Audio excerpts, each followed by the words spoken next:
Hello, everyone, and welcome to Smashbox TV's podcast 403. 403? Is there any special thing about 403? No, I don't have any area codes, no songs, no songs, no other, nothing else incredibly unique or special other than the actual date. Big shout out, some of my favorite disc golf memories of all time. At least a few of the memories that are in the top 10 easily all come along with the three-time world champion Nate Doss, as it is today is his birthday. So big shout out to Nate. Him and I played phone tag like 4 times today, and I don't think I ever got around to actually being able to say it to him. So happy birthday to Nate. Tons of other birthdays today. I know DJ Heck Yeah, it's his birthday today, which is just always fun to say. So happy birthday to Brian, DJ Heck Yeah as well. So, and everyone else that's celebrating a birthday. So good friend of ours, birthday. Steve Held's birthday yesterday. He doesn't count though. No, he doesn't. But he's an avid watcher or listener at least. He says he turns us on in the background. There's been a lot of years of that. All right, so tonight we are going to have a couple of very special guests with two very different, unique sets of updates. Someone's going to be recapping not only a victory and what we're going to see moving forward, and then another guest will be joining us shortly after her, and she'll be telling us about a very special event that she has coming up. So when it's all said and done, it's going to be back-to-back Saras, and we're going to start with the 2012 world champion. I had to think about it. I was spacing out for a whole nother reason. Our 2012 world champion and Masters Cup champion, Sara Hokom. Hey, Sara. Hi, Sara. Hey, guys. How's it going? Great. I'm going to just quickly admit I paused for a moment. Obviously, I knew you won in 2012 as I was there, and we have this great photo that I always remember us getting. I always confuse if it's 2012 or 2010 in my head because I always know it's an even number clearly, and then I was like, which year? No, it's always 2012, so it doesn't change. I was thinking what I was thinking though for you, Sara, is the other one that was so close, that was almost in your grasp way back in 2015, and for a moment I almost called out 2015 because in everybody's head that felt like that was yours, but here we are. How you doing tonight? Let's dredge up other memories, Terry. Yeah, I know. Were there any other events that you were close to winning? One up, bud. The one that got away. Yeah. I remember that one. Oh, gosh. I'm doing great, though. Thanks for having me on. Yeah, and thank you. Of course, first of all, more than anything, congratulations. Incredible tournament and incredible finish to come off the chase card to take it down this weekend. Let's start right there. Masters Cup, 2 rounds at the regular Dela course, and then, excuse me, and then you move over to the ball golf course. And let's be honest, a lot of people aren't like, well, yeah, Sarah's clearly picking up strokes when we head to the ball golf course. Like, that's just, that's her bread and butter. Talk to us about the first 2 rounds. Yeah, so De La Viega, the OG course, they kind of changed a little bit of the layout, took away a few of the birdie holes that I think that the women can get to. And so an 18-hole layout, but it included some short holes, and then, of course, still top of the world, which was, an iconic hole. And the first couple rounds, I was just really playing safe and patient. I can only get 5 birdies on that course. In the first round, I got 2 of them. The second round, I got 1 of them, which is a pretty good birdie rate for 2 out of 5 and 1 out of 5. That's, not too bad. I was actually pretty happy with that. But just minimizing the bogeys. And there's so many holes out there that really are a par 4 or a par 3.5. At least 4 of those holes should be a par 4. So, in reality, I felt like I kind of actually, shot under par out at De La, even though the pars are not quite what we expect them to be in today's standards. I wasn't feeling great about my putt most of the weekend. I wasn't really running anything outside the circle on De La OG. But I did make a few putts. I got the lady hole both times. which I was really happy. Gravity, otherwise known as Gravity. I gave the lady some love, so all the OGs know what I'm talking about. Yeah, you did. Both times, and it worked. And then I actually threw a really good shot off top of the world both times and didn't get the birdie. But so I was kind of disappointing. I put it like 15 the second round in a raging headwind. So I was really, really happy with that shot, but I missed a putt high. I wanted it too bad. Yeah, I saw that. I saw that in the post production. Yeah. Yeah. Oh, I just pured the shot. And actually, I have an ace on top of the world from in the longer position, the 600 and something foot one that's no longer in play. Really? And I was feeling pretty good about it in practice, but I was just really happy to throw the shot in bounds on. It's such an iconic hole, but we had a headwind both days, and that's just going to push it into the parking lot. So I was stoked to make the adjustment. Yeah, and real quick, I'll admit I didn't dissect a bunch of scores, but every single shot I saw on 18 from men or women at any point throughout the weekend, they were all in bounds. Are people just getting better at controlling it, or did I just see the best of the best shots? But everybody seemed to get it in bounds, and I know Owen threw a forehand and yelled for the parking lot, and then came up plenty short and had a look at the birdie. She just wanted to yell parking lot. Yeah. Do people have that hole dialed in? It seems like it. I mean, if you didn't see anybody go out of bounds, I didn't see a lot of out of bounds shots. So yeah, I mean, okay. I guess we're all getting a little bit better. Yeah, and that course, we could have a 3-hour podcast just talking about De La. There's so much, not only history, but of course, just so many intricacies. And it's a unique course on our tour now. Yeah, right, Sarah? I mean, compare that to, I know you just discussed, maybe some of the par identifiers, but just compare the course to, what else would you compare it to? Let's go there. Nothing. Okay. Yeah. It's wooded. I mean, I guess you could, it's got the technicality of Idlewild on tee shots, I think. But nothing has a ground play like De La, and but nothing has canyons of poison oak that, will leave you itching for 2 weeks if you happen to go down there. Are there any similarities? I think of a lot of the greens at W.R. Jackson, which we just saw a few weeks ago for Champions Cup, hit some basket, rollaways. Is there any similarities there, maybe? Yeah, you're not wrong, but honestly, I would think of it more like those. I mean, I know the greens don't look the same as like Jonesboro, but I mean, they feel the same. Like Jonesboro, I didn't run any C2 putts like the whole weekend, and the same thing with De La, you're just laying that stuff up. Now you're laying up differently because De La, you have to lay up 20 feet short, expecting the little slide to get to the pin.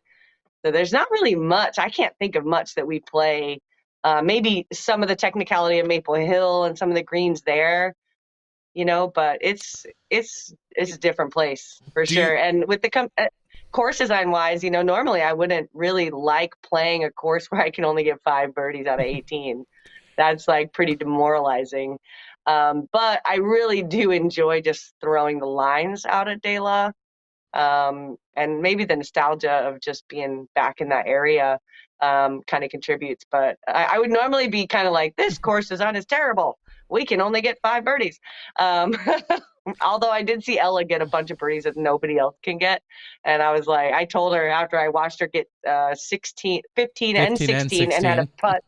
And she had a putt of 17. She almost got the whole hill, but she laid up 17 because she was feeling nervous about the raised basket. I was just like, oh my gosh, Ella, you're just ruining my entire philosophy of FPO course design right now. Gosh dang it. She's unique. I mean, she's in that same tier as, the Cat and Paige and Kona. Like, I would put her, honestly, in a tier above Kona and Kat at she's just throwing fairway drivers for over 400, like she's doing stuff that we only really have seen Paige do. Okay. Maybe Evelina might have that same kind of power, and probably Henna as well. But yeah, I mean, I would say Maria Oliva is pretty close on that power too. Really? I didn't. Yeah. Ella just. Yeah, no, Maria is got sneaky far distance. Okay, because I always think of our far throwers as Kat and And then also as well, Cat Merch these days, who seems to be able to. Oh, Merch. Merch has it. And Jennifer Allen. Agreed. Well, of course, Jen Allen is a given. Yeah. So, Dela, congratulations on the win. Do you feel like your experience, because you've played it a lot more than some of these other women, do you feel that played into why you routinely end up at the top at this event? I don't know about routinely necessarily like end up at the top, but like I also know the course really, really, really well, and I love the course as well. We have a nice relationship, me and Dela. But I think what I've learned over the years on that particular course is I've rolled away everywhere. I've thrown all the shots that hit the pin and roll down the hill. And I think that what I've learned and what I was able to apply this year that made the big difference was that I just threw really confident shots. I never played scared. I know these rollaways can happen. And I've been like, when I first won this tournament, it was probably the first time I played the course in competition. Because you don't know what kind of trouble you can get in. And then those middle years, I won this tournament 10 years ago. Mm-hmm. And then all these middle years, I think I'm just, being aware of, and all sorts of things. Like I've always said, you can't win Dela without being good and lucky. But I just think that I've overcome that just through confident shots, knowing what kind of risk I was taking. And if it's going to roll away, it's going to roll away. But I'm going to throw the shot to the pin and not try to baby it up there, leaving myself some long putt that I got to try to decide whether I'm going to run as well. Just simplify the game by throwing the shots, an aggressive, conservative line. Is that a thing? That's a thing. No, it is if you say it is. No, it makes sense. And I guess so to follow all of that logic up, was it interesting playing with someone like Ella, who obviously has only really been involved with disc golf for a couple years, but seeing the Ellas and the Cat Merches and just the newer players, the Maria Olivas, who haven't been around for, a decade plus and have that familiarity. I mean, are you chuckling? Are you thinking anything to yourself? Are you just quietly observing when you're watching others kind of have that experience for the first time? Yeah, I am kind of, I'm definitely not chuckling out loud, but, here's an example. Ella runs, one of the death putts on it's normal hole 8A, but it's, I think, hole 7. Yeah. That just little right to left to right, 225 feet up the hill, but it's got the canyon on the right. Yep. Right. She had a putt from outside the circle looking right at it and, didn't make it and hit the tree behind. And then it cut rolls and goes all the way down the hill. And she has to re-putt and takes a double. And, I just know, like, unless my putt's feeling real good, I ain't even attempting that putt. Your choices are the chains or the ground. You don't get halfies and out there. 1 out of 10, the ground is going to wreck you too. So way to go. Maybe. Yeah. But that's also like a nose angle control situation where you're going to hit the ground even well short of the basket, maybe leaving yourself a 12-footer to ensure you're not going to hit a root and roll away. Yeah, and that I feel like was such a great teachable moment, not of course just for herself and for her own personal progress, but even as a viewer, when she abandoned the lie and then re-putt from that same spot rather than going down to the ravine and going to where it had landed. Hoping even though to she fight was your way back up. Yeah, even though she was still in bounds, she abandoned the lie and then re-putt and, as you said, walked away with the double bogey. But I just feel like that's one of those scenarios where I feel like a viewer is like, what the hell just happened? What's going on here? But she's just, applying one of the rules that's available to her. So I thought that was a great teachable moment. That was the right play too, when it comes to what happened after the putt,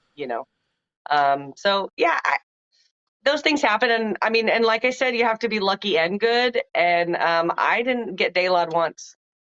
I don't know. Okay. Like I really didn't have any rollaways. So I threw like one shot a little bit long and it kind of trickled down the hill, but I was able to make the putt. So it wasn't like it wasn't a true Dela. It was just a fast approach. Now you have the 2 rounds there and then you head over to the ball golf course. So before you even talk about the ball golf course, I understand from a logistic standpoint why it goes 2 and then 1 in this case, but do you care about the timing and that format? Do you wish it went 1, OG and then ball golf and then OG, or do you like the 2 rounds then the 1 round? Does any of that matter to you? I don't really have a say in any of that stuff, so I try not to make it matter a whole lot. Okay. You can only control the controllables. However, I would prefer to play all 3 rounds at OG De La and just leave the golf course to the golfers. Yeah. I didn't seem to hurt you this year by any means. You shot, what was it, a 10? I mean, I might not have won if they had left us all De La all 3 rounds, but I do prefer that golf. All right. A 10-10 rated round, 53, tied with Katrina, who also shot a 53 out there. You guys were 3 strokes better than the next closest one at Jennifer Allen. That's a hell of a round. Yeah, I really felt like we were kind of pushing each other, and not necessarily in a negative competitive way, but just, I got a birdie to start. She got the next 3. I followed up with a couple. She got one, I got one. She got one, I got one. We both got a couple. Yeah, we were playing really clean golf, and it was really casual round though too. Kat Merch and Juliana were also on our card, and it was good vibes. It's always nice, actually. I have to tell you this. When I found out that I was on the second card, but I was in 3rd place, I was like, oh my gosh, this is the best position ever. Because you get all the, a lead card, no matter how you try to shake it up, it's always stressful. Mm-hmm. You're trying to not be stressed, but you just got all these people watching, got all the cameras on you, you're right there. And then second card, chase card, sometimes it can be stressful too. But it's much easier to be more relaxed and kind of just chill on the course. So we had a pretty relaxed and casual round. And I was really stoked that was my situation, because I love being top of the second card, but within reach of the leader.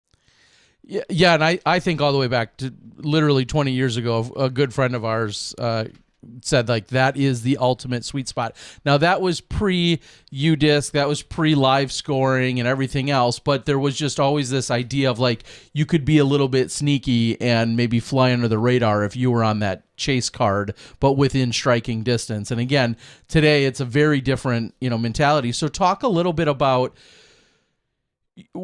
your overall plan when it comes to scoring. I know you're not one that, pays attention to the scores maybe until the very end of the round or when it's needed.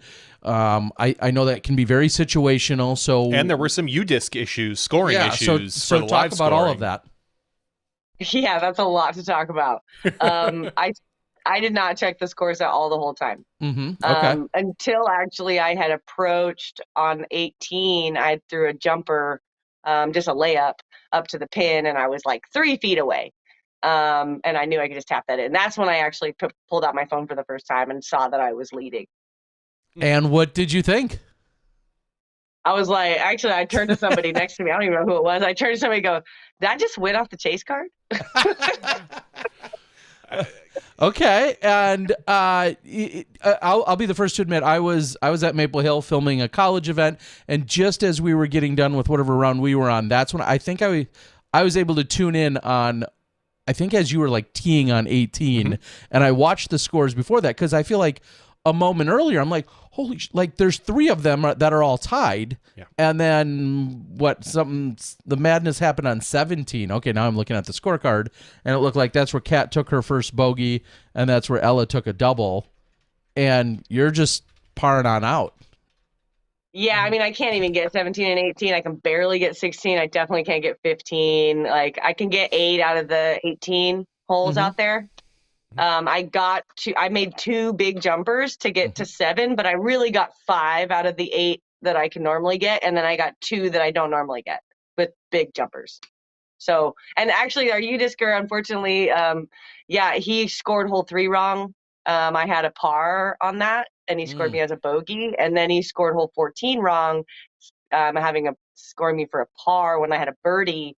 So going into 14, 15, 16, my score was 2 strokes wrong. So I didn't know any of that was happening at the time. My only first clue that the scores were not proper online in some way was hole 17's pad.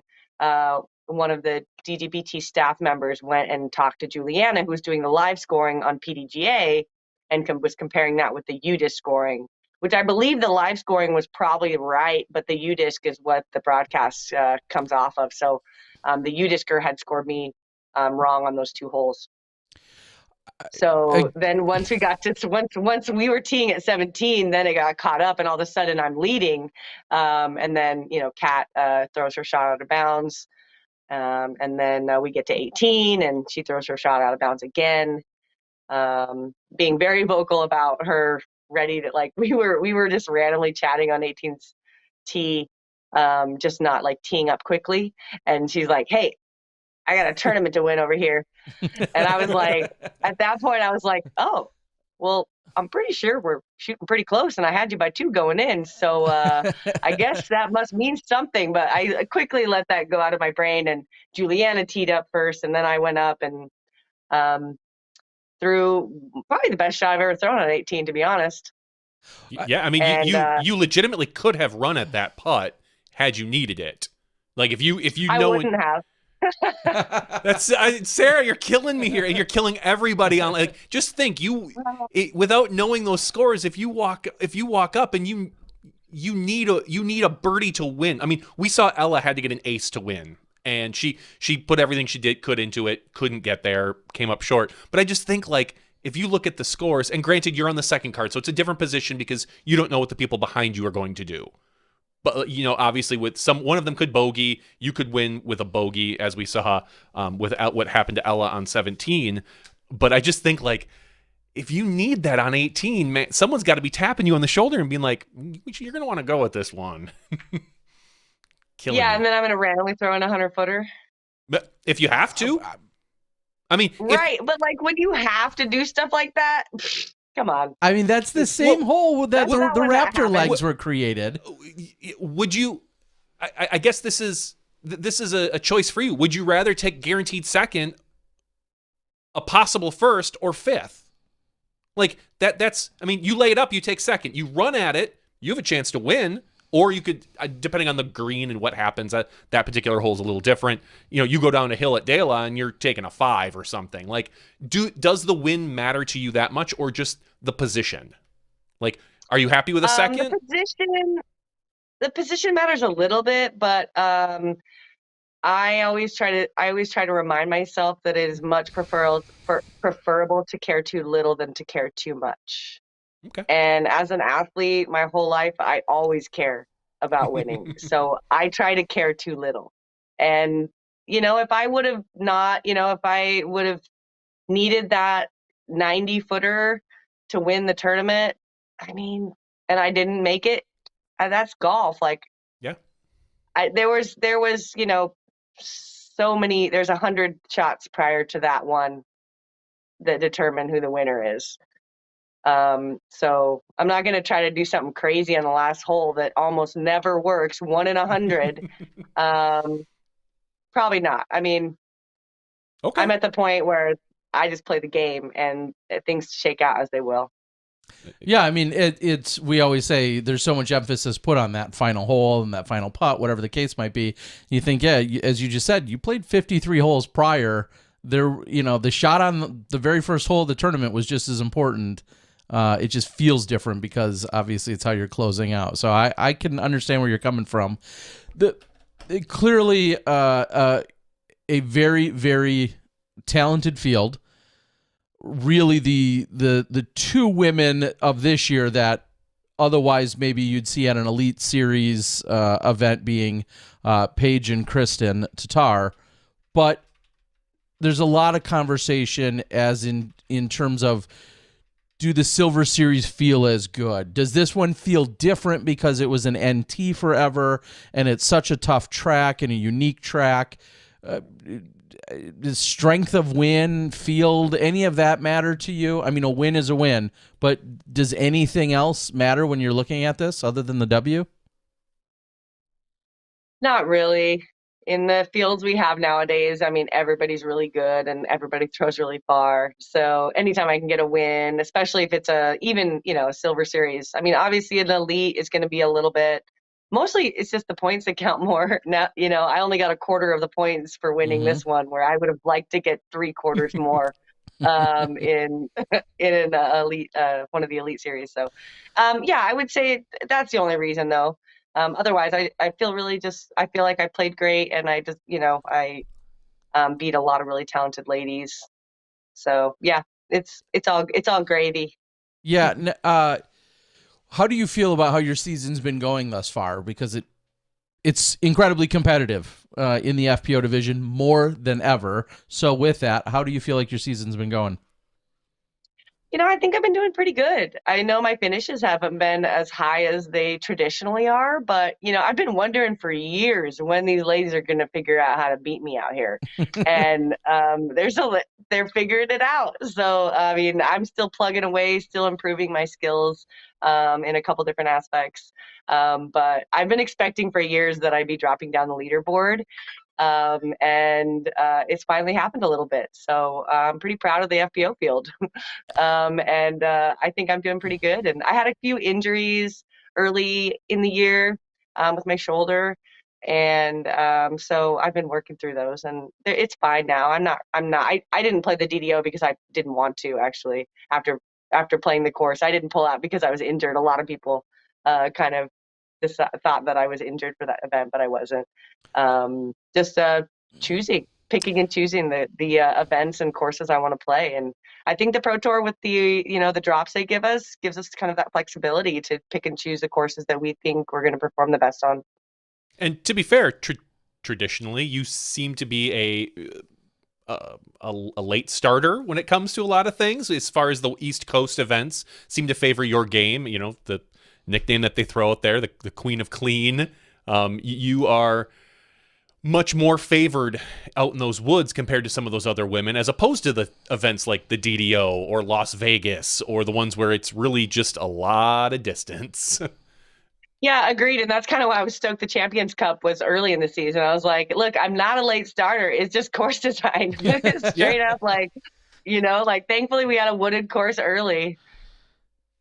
Yeah, and so right now I'm looking at the Pro Tour standings, seeing that you're in 8th. Kristen, Kat, Paige, Val, and then Missy, Kat, Merch, Ella, and yourself.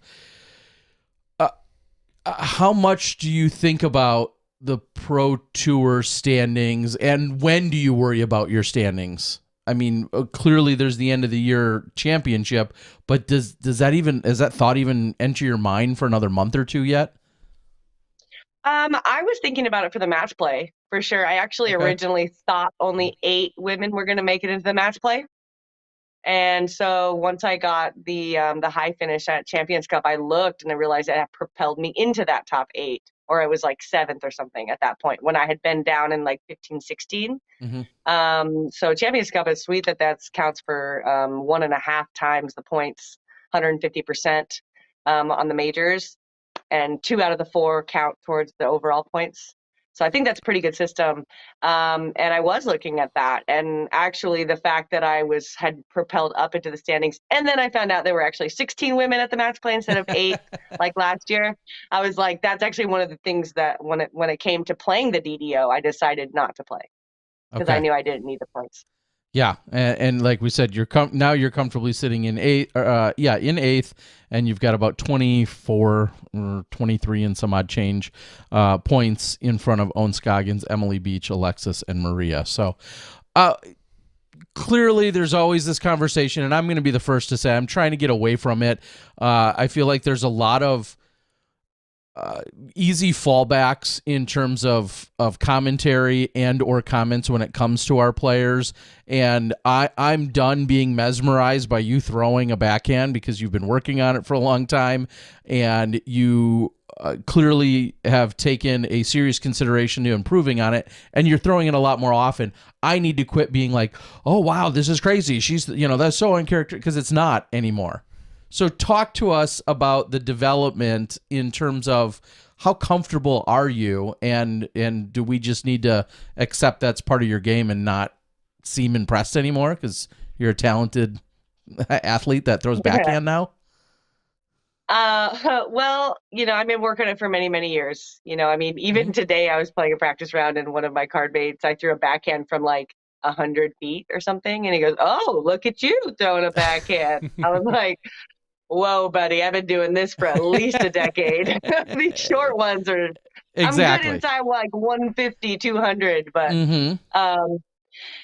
yeah, I mean, I'm still not comfortable.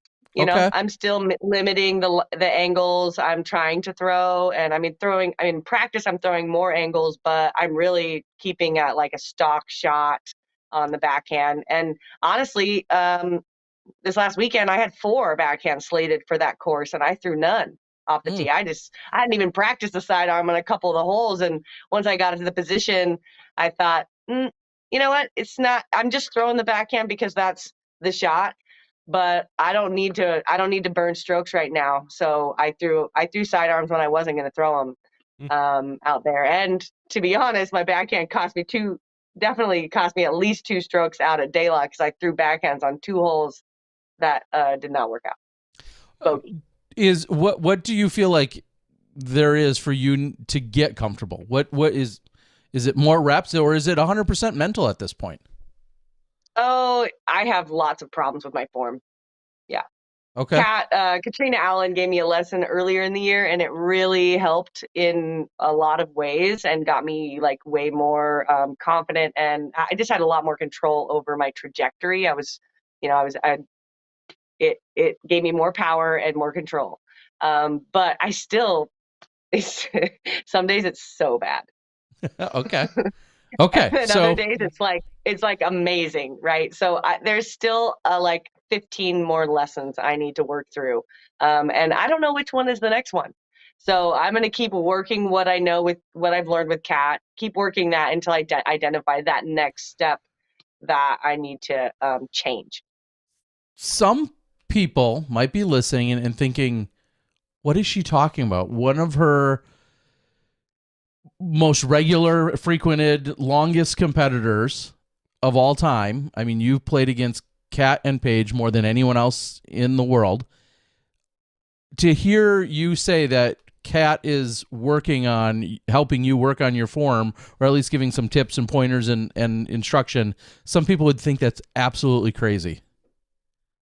But it's not. I mean, I guess. I mean, Katrina and I have been, we've known each other for a lot of years. And so, we've had times where we wouldn't be able to do that, in our past relationship. But, we've been in a really good place with each other for a lot of years. And we respect each other. And, if she needed help with anything, I'd be there. Yeah, I think that's awesome. Like, that's one of my favorite things to hear. And again, just from a purely competitive standpoint, I think a lot of people would be, a little bit taken back by that and somewhat surprised. We know that you can be cordial and friends on the course and whatnot, but at the same time, to know you're helping your closest competitor, I don't know. I think is we see it a lot in other sports. You hear about a lot of teams or guys that will or probably women as well, that in the off season will train together. They'll compete together. You've got quarterbacks that'll throw to other wide receivers. You've got wide receivers that'll work out together from 2 different teams. And I don't think it's as strange as it's obviously a little different because we're in a single sport. But I guarantee you that golfers in the off season golf together. It's short. Yeah, but you think Tiger and Phil are helping each other with form things? Maybe. I don't think they're necessarily ones, sort of supposed to be giving a lesson or anything like that. But, but I'm sure there's information exchanged. So yeah, and honestly, we don't have a lot of form coaches in the sport yet that are highly, they're not. I mean, there's some people out there doing it, but there's not a lot of people that are like highly known for that. Mm-hmm. So. You know what I mean? Like, there's really not. And also, honestly, I've gotten coached by so many different people with my backhand, and I respond better to women coaching me. So, I mean, I've gotten coached by a couple of men, and so far when I've been coached by them, they haven't really identified the first thing I need to work on. They've helped me with some things. But I feel like, it's much easier taking that kind of thing from another female. Like Kat was able to identify immediately the first thing I needed to change. I mean, all right. I have to ask, what's that? I wasn't pulling laterally with. I was pulling up into my traps instead of pulling laterally with my like super senatus or whatever that is back there. Okay. This guy. I was pulling like up instead of like there. Anyway, I guess you guys saw that, right? Like, yeah. Okay. Yeah. And I guess you kind of maybe somewhat just answered what would have been my follow-up, which is someone who's famous and then is a famous teacher, but famous for throwing sidearms differently than you, is Scott Stokely. And so I guess that would have been my next question was, have you ever had a backhand conversation with Scott Stokely? Just knowing that forehand, was one of his specialties, albeit a very different form than yours. But have you guys ever had any talks about it? And knowing he's such an instructor? I haven't worked with Stokely yet. No. Okay. I mean, he's running clinics. I know they're always sold out. So I don't know if you can get into one, but you don't need one. Right? I mean, yeah, he's everywhere. So I'm sure if I hit him up, that he would help me out. Just tell him there's a camera. He'll show up. Yeah, he'll help you out. Now, let's tell how's tour life. I mean, I know you've talked about the FPO division getting more parity and catching up, so to speak. But how's tour life? Because you're one of the OGs in terms of longevity for our full-time touring. It's great. Every year I still learn different things. It's a grind for sure, especially with, so many elite series events. It's really tough to kind of fit in those A tiers or any of those like fun events. As I'm trying to grind out points and trying to get as many as I can get. And then taking deliberate off weeks has been, kind of a newer thing. I think it's a combination of course design and then greater support from sponsors and payouts that allow, I used to feel like, oh, I got to play every weekend just to make a paycheck. And now, I can take a few weekends off in order to rest the body and prepare mentally, or just, take time, because I've been grinding out for like 13 years, since 2009 or so. And I don't really take an off season either. I work in the off season almost every year. So it's, it's a full-time thing. I don't take any time off really. So I get weeks here and there that, and actually next week I'm going to a music festival. So really where? Buena Vista, California. It's it's kind of down by Bakersfield. It's called the Lightning in a Bottle. Okay. What type of festival genre? Is it? Like any specific genre? Or is it just like? Yeah, it's like more like EDM stuff. Okay. I think, yeah. But we're going to see Grizz on Sunday night. That's the whole deal. And then we're going to drive like 16 hours to Portland right after. Okay. And then clearly you've been with MVP now for a couple of years, and I guess knowing that they have such a wide variety of offerings, are you ever concerned about, hey, I really want to go try this new disc or that new disc, or do you feel like you're essentially really comfortable with what you have for a lineup and you're not worried about adding new shots or new, weapons, so to speak? I'm definitely not worried about it. I feel like I have like a really solid game of different speeds and stabilities that can kind of that can handle any situations that I come into contact with. However, MVP is pumping out so many new discs right now. It's actually more of I have to stop throwing the new stuff, because I'm like really protective of my bag. Well, when it comes to new molds and stuff. Yeah, and that's exactly, I guess, what I was going with is I think about as these companies, especially MVP, who keeps putting out so many new molds and you just have so many options. Like, does something look appealing? And you're like, well, I throw this pretty well. Maybe this will be better. And I just keep thinking like, is that, are you in a good way? Are you stuck in your ways? Are you stuck with, are you fully content with what you have? Because I could see it being almost overwhelming. Yeah, I am really stubborn. Very stubborn. Yeah. But I have been throwing a lot of the new stuff, and it's great. They came out with a Fission Crave. Like, Crave is my money disc, and then they came out with a Fission version. It goes so far. You had I'm like, can I have a new signature disc? No, I love Neutron Craves. Go get them; they're great. You'll love them. They're a staple in the bag. We also saw a new teammate join you in Madison Walker this year, and she was, relying on the MVP family to help get her disc up to speed and everything else. Do you guys compare any kind of notes when you're talking about what she's throwing versus what you're throwing? Is she asking you for tips and pointers on particular molds or things where you're like, hey, you should really try a blank? Yeah, so she's definitely we've consulted a bit about her bag, but there's a totally different bag than I do. Okay. We take a completely different approach on the bag setup. So I mean, honestly, I think it's kind of cool because she's throwing like Teslas and servos, and I'm throwing like traces and craves.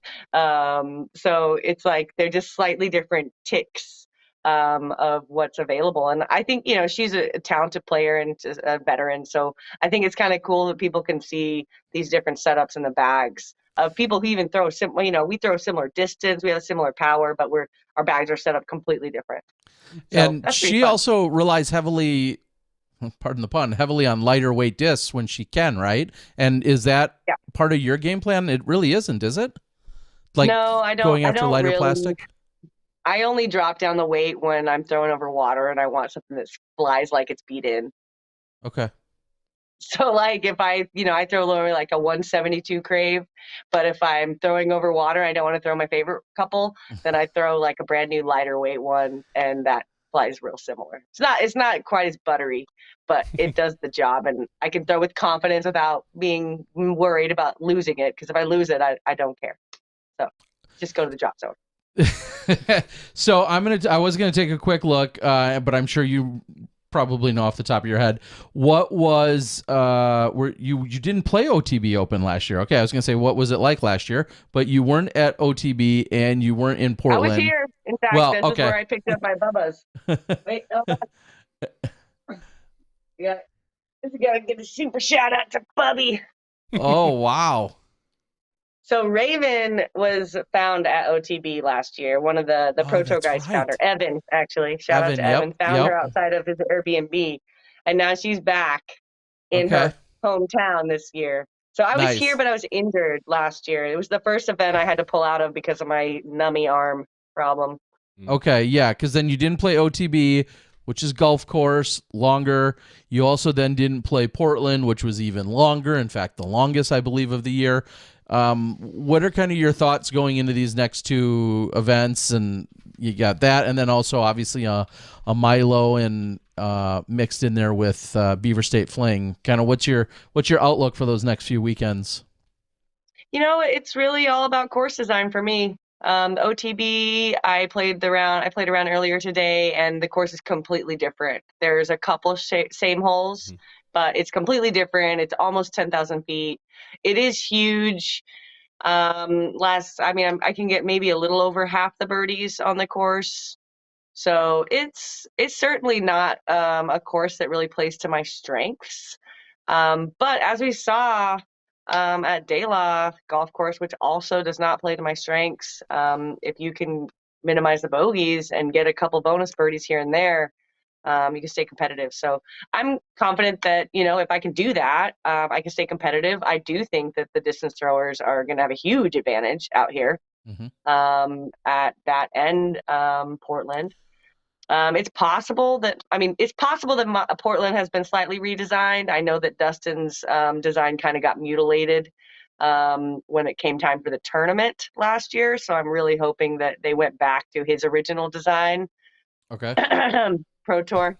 Because he knows what he's doing, but not when they brutalize it and make it way too long. Okay. So I'm hoping that they went back to Dustin's design because he knows what he's doing once again. And then Milo, it was rumored 2 or 3 years ago before COVID that they were going to put in short tees for us because Milo's another tweener fest for the women. Yeah. Bunch of 3.5s. Only half the course is available for birdie. So I was rumored that they were going to do that a couple of years ago. And I don't know if they're going to do that now, coming back for the first time after 2 years. I don't know if they're going to do that. If the Jeffs are listening, most of the women agree that that should be a thing. So please do that if that's possible. Yeah, course design has been a huge kind of thorn in my side over the last couple of years on the Pro Tour. I don't think that they're listening very well to female course designs, or they're just not having women consult on course design. So that's a huge push. I'm hoping that the Players Council elects me, vote for Sarah, for the Player Advisory Committee so that I can make a more impactful voice in that area. Well, it's funny because we heard, I mean, years ago when UDisc first kicked out, that this was going to be an engine for change. We're going to be able to look at the statistics and see where, holes that need to be changed and adjusted. We can look at, oh, look, none of the women got a birdie on this hole. Let's change it for next year. I'll say I haven't seen much of that with the existing courses. No, so Steve Dodge was really good about it. I think he really got it when it comes to like 2016, 2017, 2018. And then once Steve Dodge was not in the picture on course design, I think that I haven't seen, year after year, I expect the exact same thing that you're talking about. I expect that the tournament directors and course designers look at the scoring and look at the holes and think, that's not a good hole. It's not scoring properly. That's not how a hole should score. Let's make an adjustment. And I continually see adjustments not being made. So I'm baffled, actually, because the info is there. I've been preaching this and I've been saying, hey, I don't think that's that great of a hole, but there was no stats to back it up, right? But there's stats. I don't even feel like I should be the one who has to be like, hey, did you look at these 4 holes? Because nobody's getting them. Like it's not. We might as well not play them. In fact, they're such bad holes. But things don't change. So I don't know the answer to that. If anybody knows the answer to that, help a girl out, because I am that's the thing that is not happening right now that I think is a huge disservice to the FPO field. Not only just for the players themselves, but for the people watching. Like, it's so boring watching everyone get a par, or you throw super far and then you lay up a putt and then you tap it in. It's boring. I don't like playing that kind of golf. I don't like watching that kind of golf. And if they want FPO views, make it good golf. It's not, ain't that hard. Maybe it is. Well, I'm sure there are difficulties in adjusting existing courses to fit, which traditionally, as we all know, have been probably built for men, to find that same hole and adjust it for women. Because it's not always a matter of just, oh, let's put the tee pad 100 feet closer. It's not always that easy. We do want to make different shots and test different things. So I can sometimes maybe understand the difficulty in some holes, but I think you're right in that we haven't seen enough of it. Like, if you have a few holes out there that everybody, like 2 or 3 holes on the course that everybody's parring, maybe there's not a good way to put an FPO pad out there. But we're seeing it for more than just that. I'll say that. So yeah, when I can win a tournament and I can't get to over half the holes on either course, like, what is that? Like, that makes no sense to me. So, like, in all of this conversation, I guess to turn it into the other way to look at it is, what course or courses right now, if you said, hey, that is a model, or that's a course, or that's a layout that I most identify with as appropriately, I don't want to say just designed, but appropriately challenges our FPO field. Is there any course that right off the top of your head, you're like, yes, that course gets it or has it? Is there any off the top of your head that we could point Waco. to? Okay. Waco. Yeah. Waco not only has open and woods, but they have achievable birdies. Okay. Like, you don't have to throw 400 feet to get the birdies on that course. Here's the deal. Like, I get it that there's, like, we got the Ellas of the world and we got these, like, distance throwers that throw 400 feet, we got them. But, so do the men. They got those guys that throw 600 feet. But you don't see 600-foot par 3s for the men. But we see 400-foot par 3s for the women. they're just not using the same standards to put course design in for the women as the men. I mean, you ask an average distance male in the MPO field how many times he gets to a course and he can't get half the holes because he doesn't throw far enough. I mean, he will only have, I've asked this of the MPO field, average distance throwers, not elite distance, average. And they say they're every once in a while, one, maybe two holes they get to, and not even every tournament, one or two holes every once in a while they can't get to for birdie.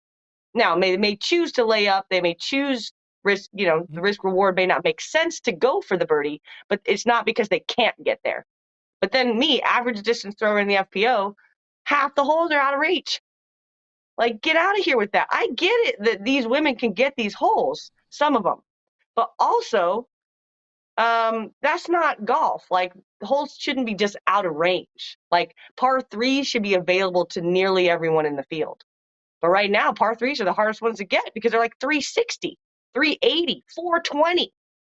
Like, what is that? Like, the courses are just straight up designed to give the elite distance throwers an extra advantage than they already get. If you make that a 340, 330, 320 hole, they still can get there, but so can the rest of the field. But they get to throw a mid or a fairway driver, whereas I got to throw a distance driver. Much more difficult shot, but it still gives me access to the birdie. Right? And that's where course design's really missing the mark. They're just like leaving the rest of the field completely out of the birdie looks. And I think that's the main crux of it. Like, I don't think those 380-foot par threes are out of the question. I just think we need to see a lot less of them because we should be catering some holes to your furthest throwers. They should have an advantage when they walk up to some holes. Par fours and par fives, though. Par fours and par fives. I think even par threes at once in a while. I think you could walk up and say, this is a 380-foot par three, but I don't want to see a bunch of them. I think you're right. I think if, like the men, if you see a weekend, two a weekend, maybe that's even too much. But there should be holes where you walk up and you go, oh, well, cool. This is clearly put together for this person. Or par fours that way, or par fives. I think, but I do agree that I would like to see, even honestly, I think Simon had a little video about this today. I'd like to see more short holes for the men. I want to see more 330-foot shots for the men.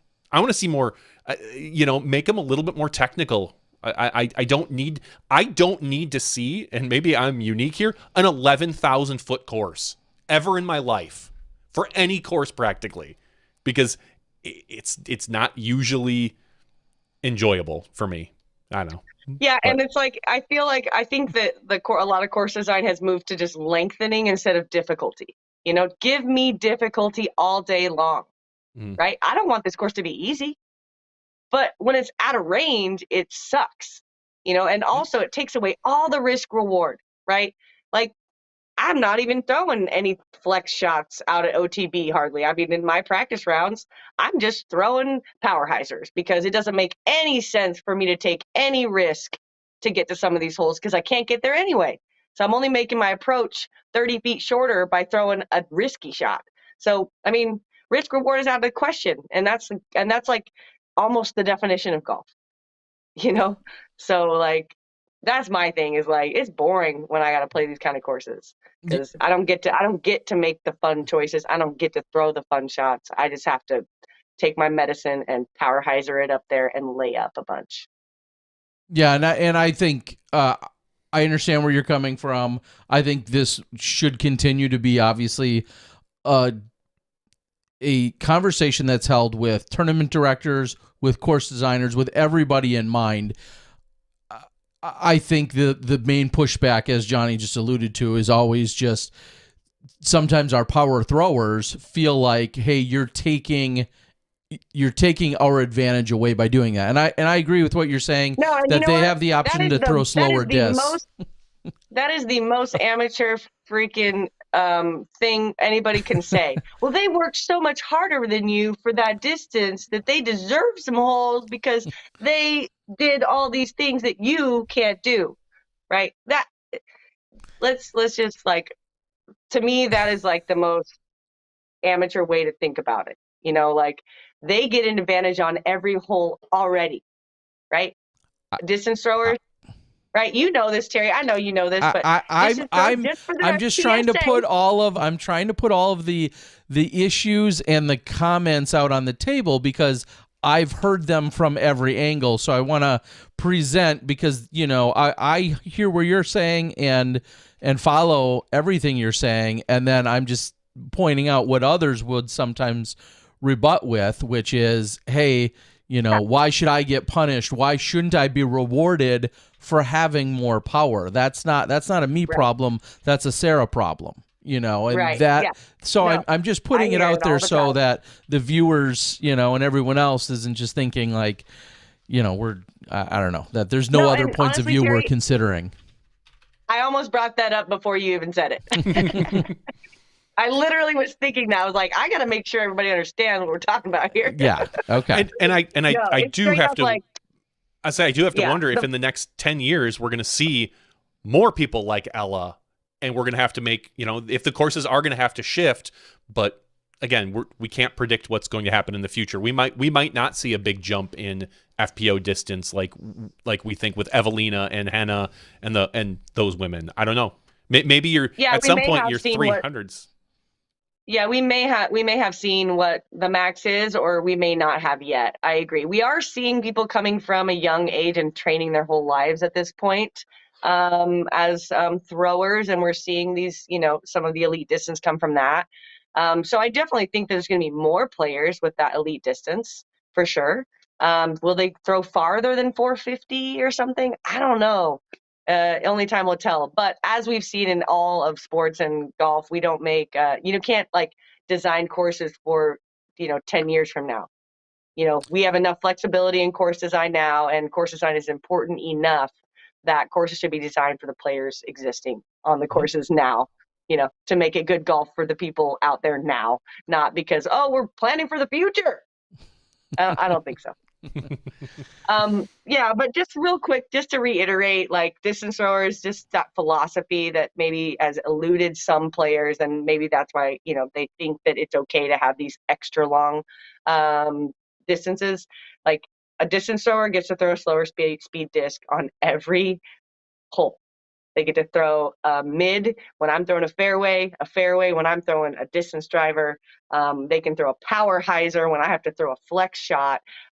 Distance throwers always have the advantage no matter how long the hole is. The only thing a distance thrower really struggles with, I think, is when they throw too far. Basically, they throw farther than, like, a lot of times I can throw as far as I can and I can't get to the OB. And a distance thrower is going to have to disc down and throw maybe a more technical shot in order to avoid deep out of bounds, which a shorter thrower doesn't have come into play. Which we actually saw that on the hole 7, was it hole 17?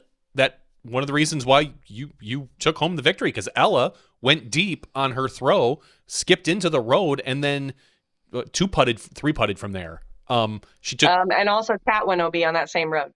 Yeah, I missed Kat, but yes, I saw Ella's particularly, which, because she was kind of the one that was pushing you back and forth from the other card, and there was. And I would have to throw an inadvertent roller to hit that road. So seeing Ella do that is exactly the type of shot you're talking about. All right. So But that's. I think we fixed it all. Off on that little tangent. That's what we're here for. Like the one thing I'm still very passionate about that is still not fixed. There's so many great things that the Pro Tour and the PDGA have done for women over the years. They really have, like the improvements. I mean, I gave a talk years ago at a symposium, and nearly every single thing that we asked for in that symposium has been done. Would that be the women's symposium that we broadcast years ago? That one. Yeah. Yeah, that one. It was like 2013, or I don't even know. It was a long time ago. 2015. Anyway, but nearly everything has happened. And not by accident. People have been putting effort and a lot of time and energy and money into women's sports and disc golf, and so it's been happening. But this one thing is still not there. So as we start to wrap up, I want to ask, what with with everything that the successes we've had and the progress we have had, what would you say makes for the most exciting thing that excites you about women's disc golf right now? Like what should fans be excited about? Well, maybe they know it, maybe they don't, but what insight or thoughts do you have that are like, hey, this is why I'm excited about women's disc golf, and this is why the rest of the world should be excited about disc golf? Is there any one or two things you could pinpoint right now that like really get you heck yeah, here we are? The most obvious is the parity in the FPO division. We've already had a bunch of different winners this year, and I think that makes things extremely exciting. The fact that, I came off the chase card. We had, Ella battling for her first win, and we're going to see that more. So I would say definitely the parity in the women's side of the sport. And then, women's U.S. Women's National Championships has over 350 registrants. I played in 2007 when there was 50. And then there was the women's nationals used to be the hardest tournament to cash in as an FPO player because there'd be 13 women or 10. There'd be so few women at this major championship. So the fact that there's 350, and I think, gosh, there's there might be 100 FPOs. 80, over 100. 90, 100, something there's like that. There's over 100, I believe. I'm going to quick fact check that, but I'm almost positive it's over 100 FPOs in the USWGC. That's phenomenal. So yeah, coming on back to Wisconsin, you've had some, I was going to say luck, but you've played some good golf and been fortunate to walk away with some solid performances here in Wisconsin. You excited to come to Madison in a few weeks? I am. That community is really supportive of women's disc golf and has some great courses. So I'm looking forward to seeing what I can do out there. Awesome. I'm looking 101 women Dalmatian. FPO signed up, and then as we were just saying, 347. I know they had to expand it. I know it, very quickly, started filling up, and then there was an expansion in terms of the divisions. So pretty cool to see 24 in the FP40, 8 in the FP50, so on and so forth. But 101 women in the open division, and that's effing insane. That's beyond awesome. 3 or 4 years ago, that was the number we had in the whole tournament. Yeah. So that's amazing. Testament to all the people that are pushing women's disc golf. Really, at the local levels, regional, national. Thank you guys for what you guys do for the women. And you did, and you still do, but man, early years, you guys were the only ones doing it. So thank you. Yeah, we're more than happy to. So Sara, we're going to let you go. You have other plans and other activities. Any thing you want to share with the world that is happening on your side? I just want to wish Chris Sicone, my lovely boyfriend, a huge happy birthday. He's turning 42 today, and we're going to go celebrate after this is over. Well, heck yeah. Well, it's happy over. Birthday. We're going to let you go so you can go celebrate. I said it earlier, but Chris, happy birthday as well from all the Smashies. Keep killing it out there. It's awesome. Hey there. How you doing? There we go. Now we see you. Too. This is our emoji shirt that we came up with. Frisbee Bang Chains. Love it. And that's my logo. I love it. Those will be where on my could we website get very one of soon. those? Yeah, where can we get one of those? Yeah. Well, SaraHokom.com, but don't go there yet because it's not live. Okay. Well, when it will be live or maybe in person at a vendor fly mart or something sometime later in the year, those will be available, I'm guessing. Yes, very soon. Yes. All right. Well, Sara, I'm talking a week. So okay. Stay tuned. All right. Sara, thank you for joining. Congratulations. A hard-fought, very exciting victory. Awesome to see it, and we hope that this is going to continue trending in the direction you want to be. Best of luck over these next couple of weeks, and we know they're going to be long, but best of luck to you, and looking forward to seeing you out on the road here soon. Yeah, I'm going to play some par golf and try to minimize the bogeys. Thanks so much for having me on, and shout out to my sponsors, MVP Disc Sports, Paragon Disc Golf, Zuka ink, and mitten bags. All right, everyone. That's Sara Hokom, your Masters Cup champion. Much. Thanks for joining us, Sara. Be safe, travel safely, all that good stuff. We'll see you soon. Yeah. See ya. As we said, Sara Hokom getting it done. It was exciting, and FPO has been more exciting this year than MPO, hands down. I mean, it's just in general almost. I mean, it's been more fun to watch FPO than it has MPO. I'm just gonna say it. The competition has been better. The races have been tighter. It is, it's good. Awesome. Also, did you see that we've got a special submission that came in earlier from our friends over at Ace Run? Maybe we could. I do. Do you have that ready to go by chance? I do. Speaking Holy of cow. women in the FPO field, we have one disc, one tip with Lisa Fakis. Well, heck yeah. Let's get to that. And on the other side of one disc, one tip, I think we're going to have another very special guest. We'll see you soon. All right.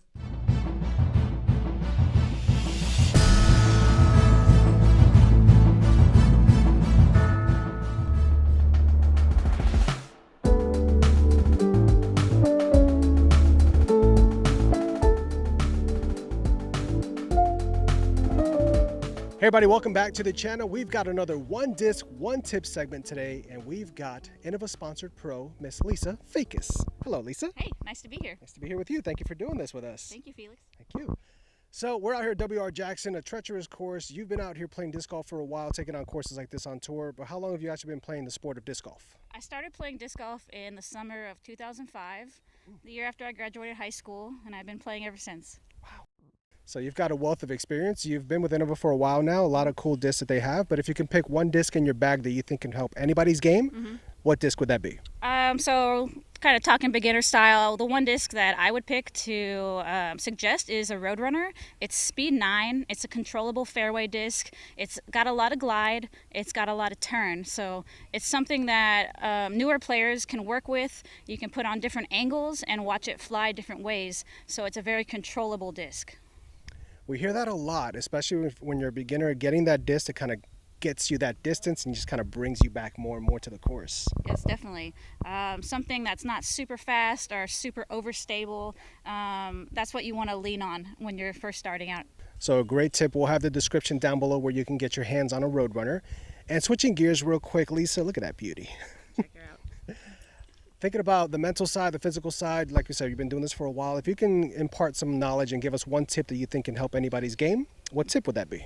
The tip that I was thinking about is angle control and just working the different angles and putting on a hyzer, straight shot, and an anhyzer release. So we're talking about hyzer release, straight release, and anhyzer release. And working those different angles and watching the disc fly and seeing all the options that you have. There you go. Get out in the field and practice those angles. And where can these guys follow along with you on social media? Yeah, you can follow me Instagram, Facebook, and I have a website, lisafakis.com. My socials are at Lisa Fakis, so find me online there. And shout out to my sponsors. I got Innova Disc Golf, I got Pound Disc Golf, Flight Towel, Groundbound, Throw Pink, and Gorilla Disc Golf. So thank you guys for your support. Awesome. Appreciate the time again for doing this, Lisa. Yeah, thank you. Big shout out to all of you there at Smashbox. Thank you so much for viewing these segments, guys. And as always from us at Ace Run Productions, let's run it. All right, welcome back. Thank you so much to the guys over there at Ace Run Productions and Lisa Fakis. All right, we're going to see, we got a technical challenge here that we're going to try and work through. We'll see if we can get another Sara to join us, and I'm talking about Sara Nicholson.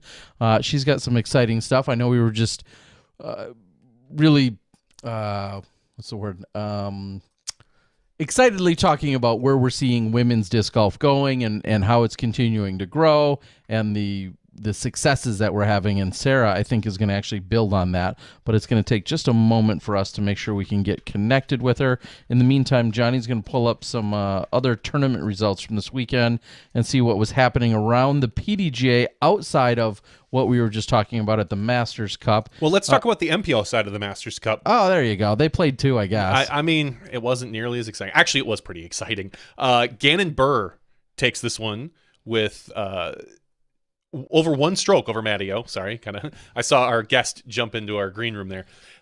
Third, tied for second place, was James Conrad at 23 under par, one stroke behind them. Chris Clemens, who is a name that we haven't heard much of in the top 10 or top 5 this year.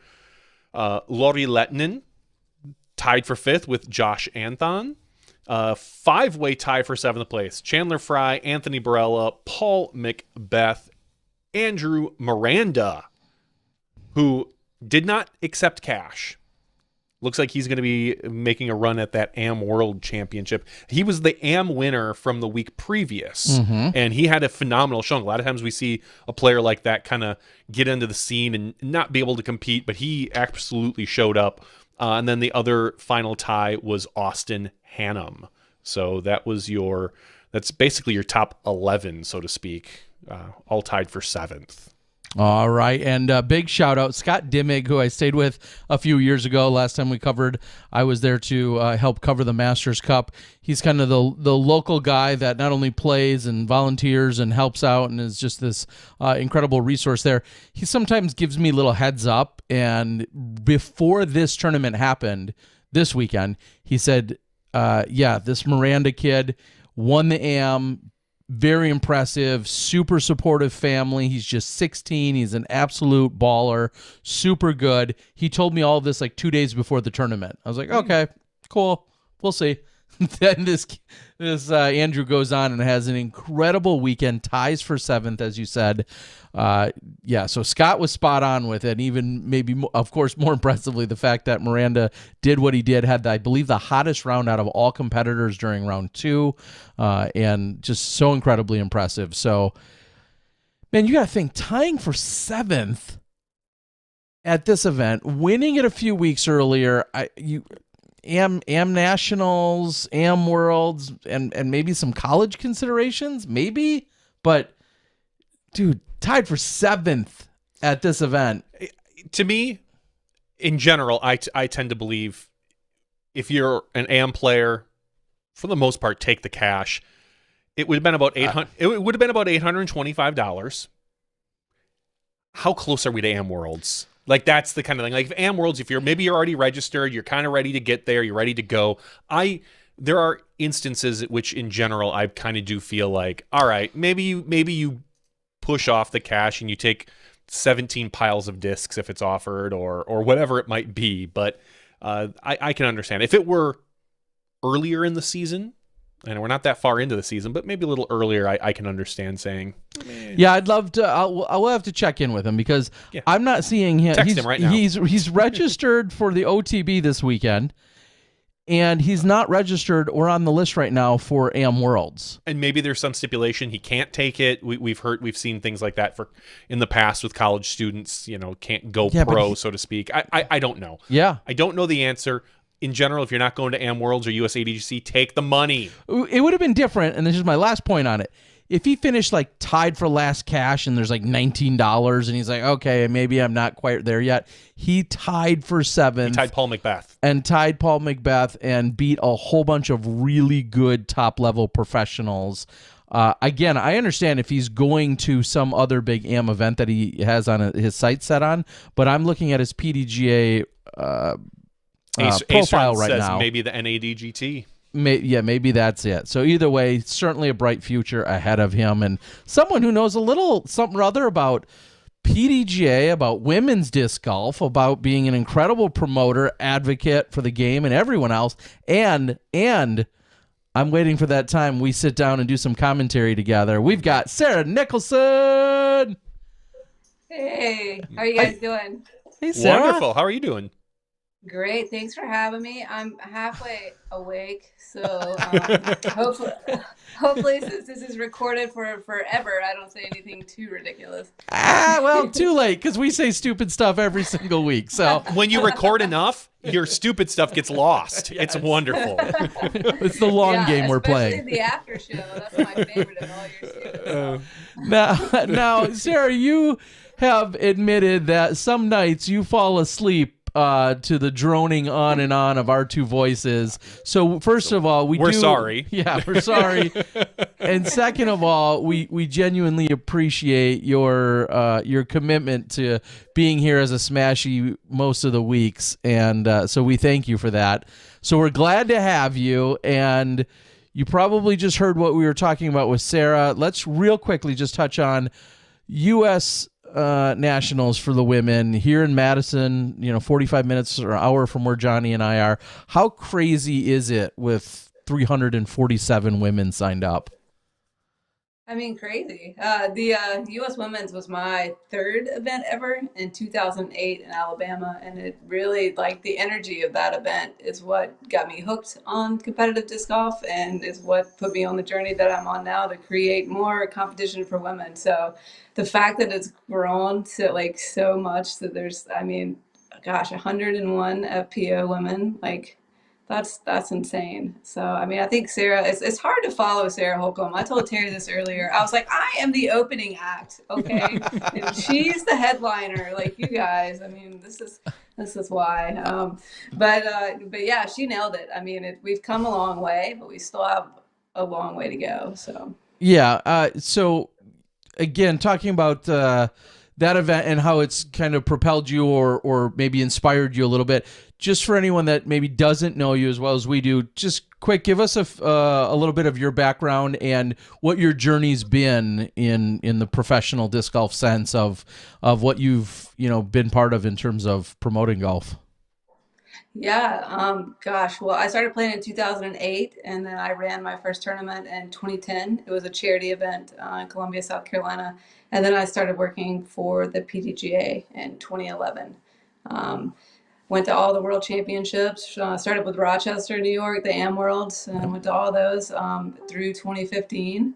And then I took over, they just had the Magnolia Open this past weekend at the International Disc Golf Center. I took that over from Addie and Carolyn, who actually started that.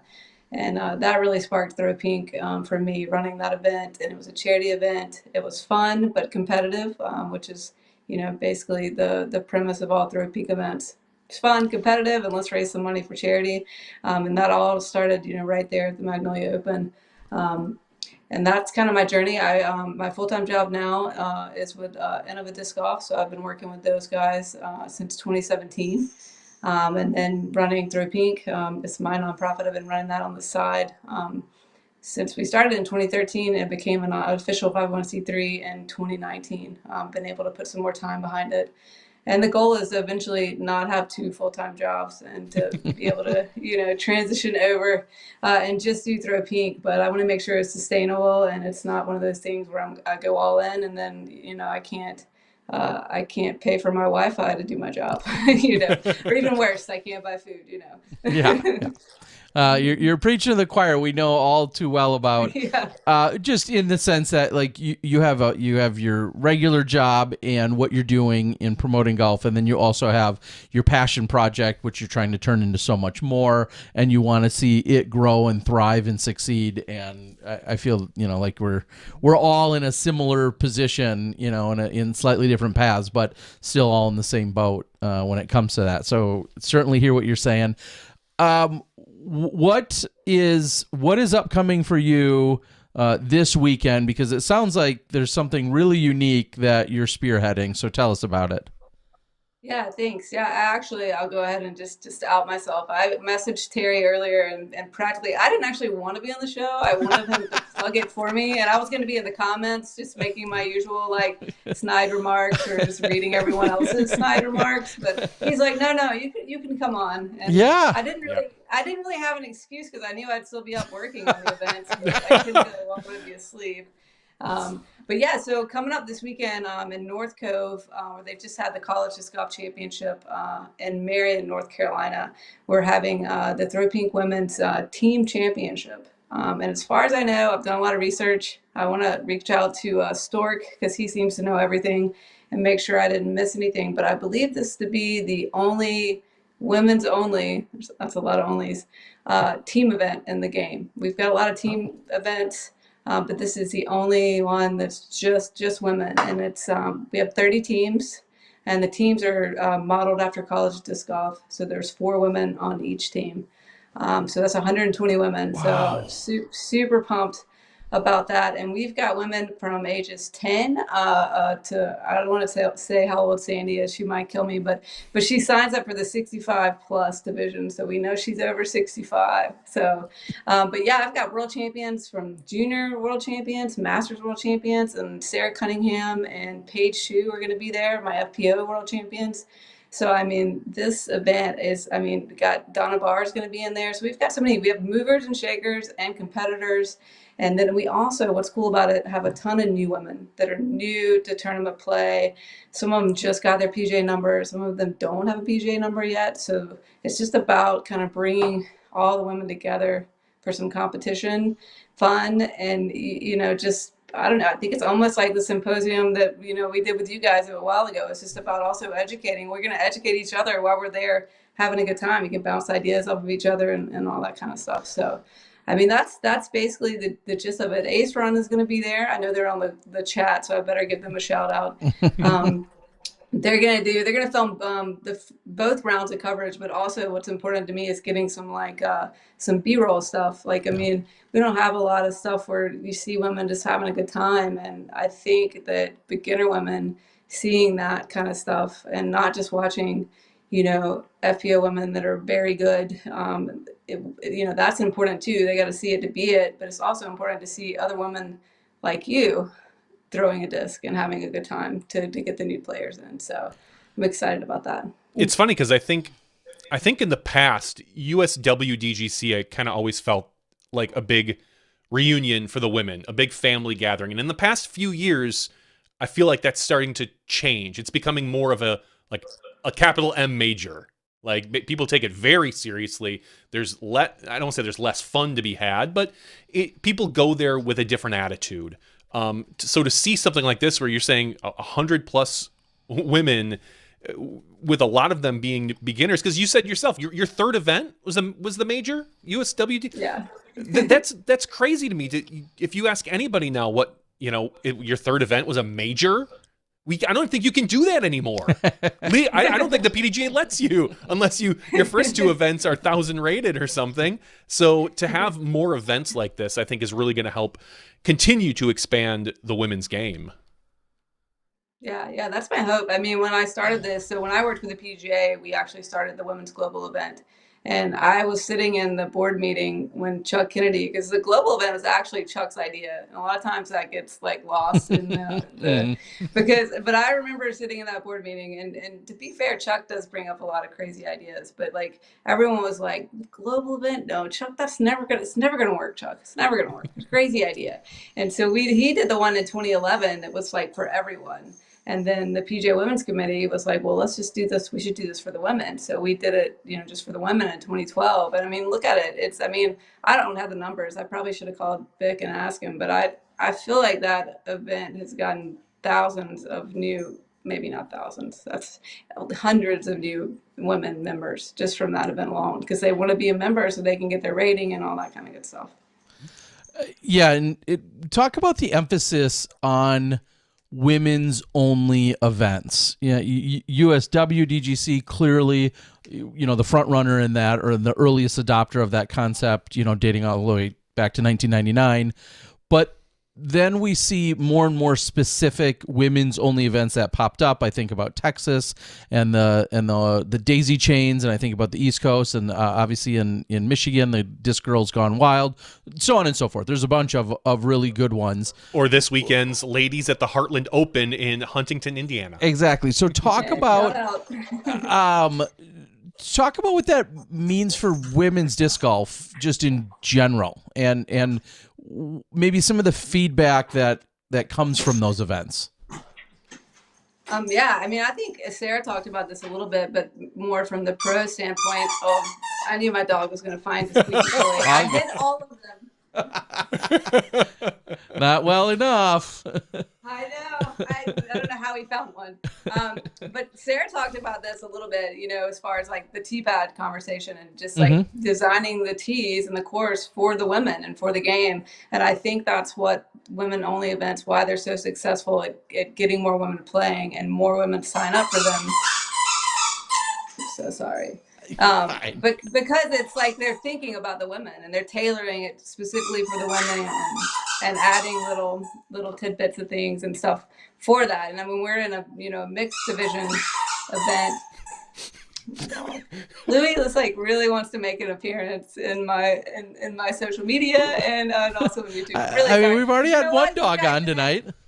You didn't have any technical difficulties, so my dog is going to add that to the all good to the show for us. Really sorry, but yeah, I mean, I just think that it's about making the women feel welcome, and when it's a women's only event and everything's tailored and specifically designed for the women, it makes them feel welcome. And as a TD, I know there's 1,000 things that you have to think about, and sometimes when it's an event for everyone, it's hard to get those details that I think are essential to bringing more women into the game. Yeah. So you said that this team event you're doing this weekend, kind of mirrors or is based off of what we saw for the college event. So at some level, detailed or high level, kind of tell us what that means for everyone that maybe wasn't familiar with the college format. Oh yeah, sorry. I just assumed it was a big deal. It's a major. Yes. Yeah, so it's a really kind of cool concept. It's harder to explain than it is to actually implement. So the teams of 4 are split into 2 teams or 2 doubles pairs. So it's like you've got your team, you got your doubles A and your doubles B, right? So or maybe it's easier to say. It's on my event page. I wrote it out so the ladies could read it because when I explain it, it sounds so ridiculous. So let's say you've got your odds and your evens. That's better. So you've got two players on your team that will tee off on the odd holes. So then the even players will pick which shot they like best of those 2 throws, and they'll take it, and they get to throw twice from that throw.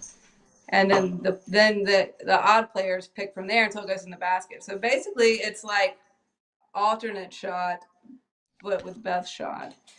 I told John he needs to do like a little cartoon skit to explain it because it's really hard to explain. No, it sounds like a unique format that definitely is, I'm going to say, more creative than just your standard best shot or your standard alternate shot. There's definitely more strategy that can be involved. And we see that at places like the World Championships where it's not just, it's a modified best shot or a modified alternate shot or whatever the case might be, and rotating partners and whatever. I've seen all sorts of rotating. I've seen all sorts of different formats, and I think that keeps it fresh and exciting, and in some ways maybe I don't want to say evens out the fields, but I guess it in some ways it makes it more strategic. Yeah, strategic I guess is probably the best word for it. So yeah, and that's it. You nailed it. I mean, it's a lot of strategy and a lot of teamwork, and I think that's what we're missing in disc golf as far as getting more women in. Because like if you look at Ultimate,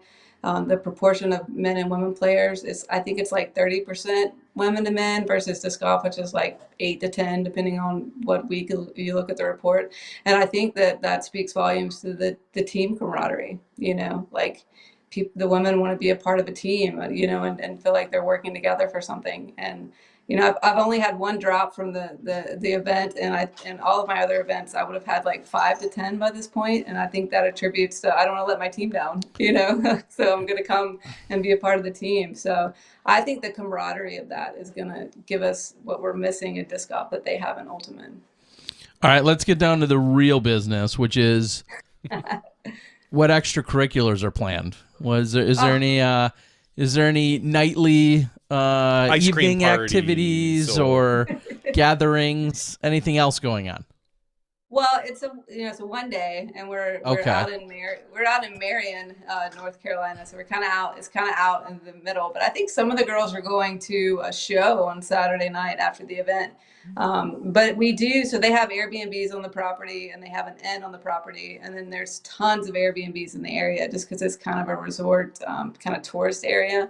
So what most of the women did was come up and they got an Airbnb house with their team to make it like a girl weekend. So they're coming up Friday. They'll do a practice round. We'll do early check-in, and then we'll do the 2 rounds on Saturday. But I do have a karaoke machine. I know.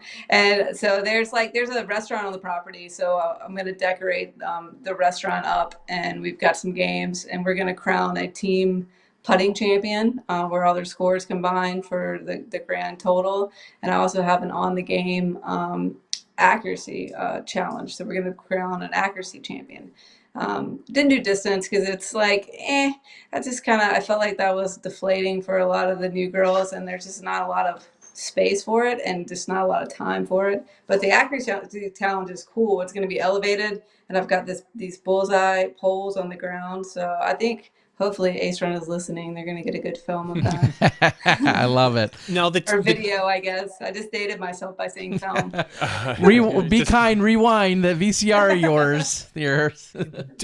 Sorry, maybe I missed it. The teams, are those assigned by you? Or they came up with their own teams and everyone shows up, or? Yeah, they came up with their own teams. So I didn't sanction it this year. I'm still waiting for the PDGA to come up with like a D tier. I don't know, better name than a D tier, but I'd like to have more events. Like the events that I like to run are more like leagues, but I want them to be tournaments. So I want it to be more casual. So it's not like as intense, but it would be cool to get it sanctioned just so it could be, on the PGA website and be a part of that. But it just I didn't have a tier that it fit, and I didn't want it to be intimidating for the women.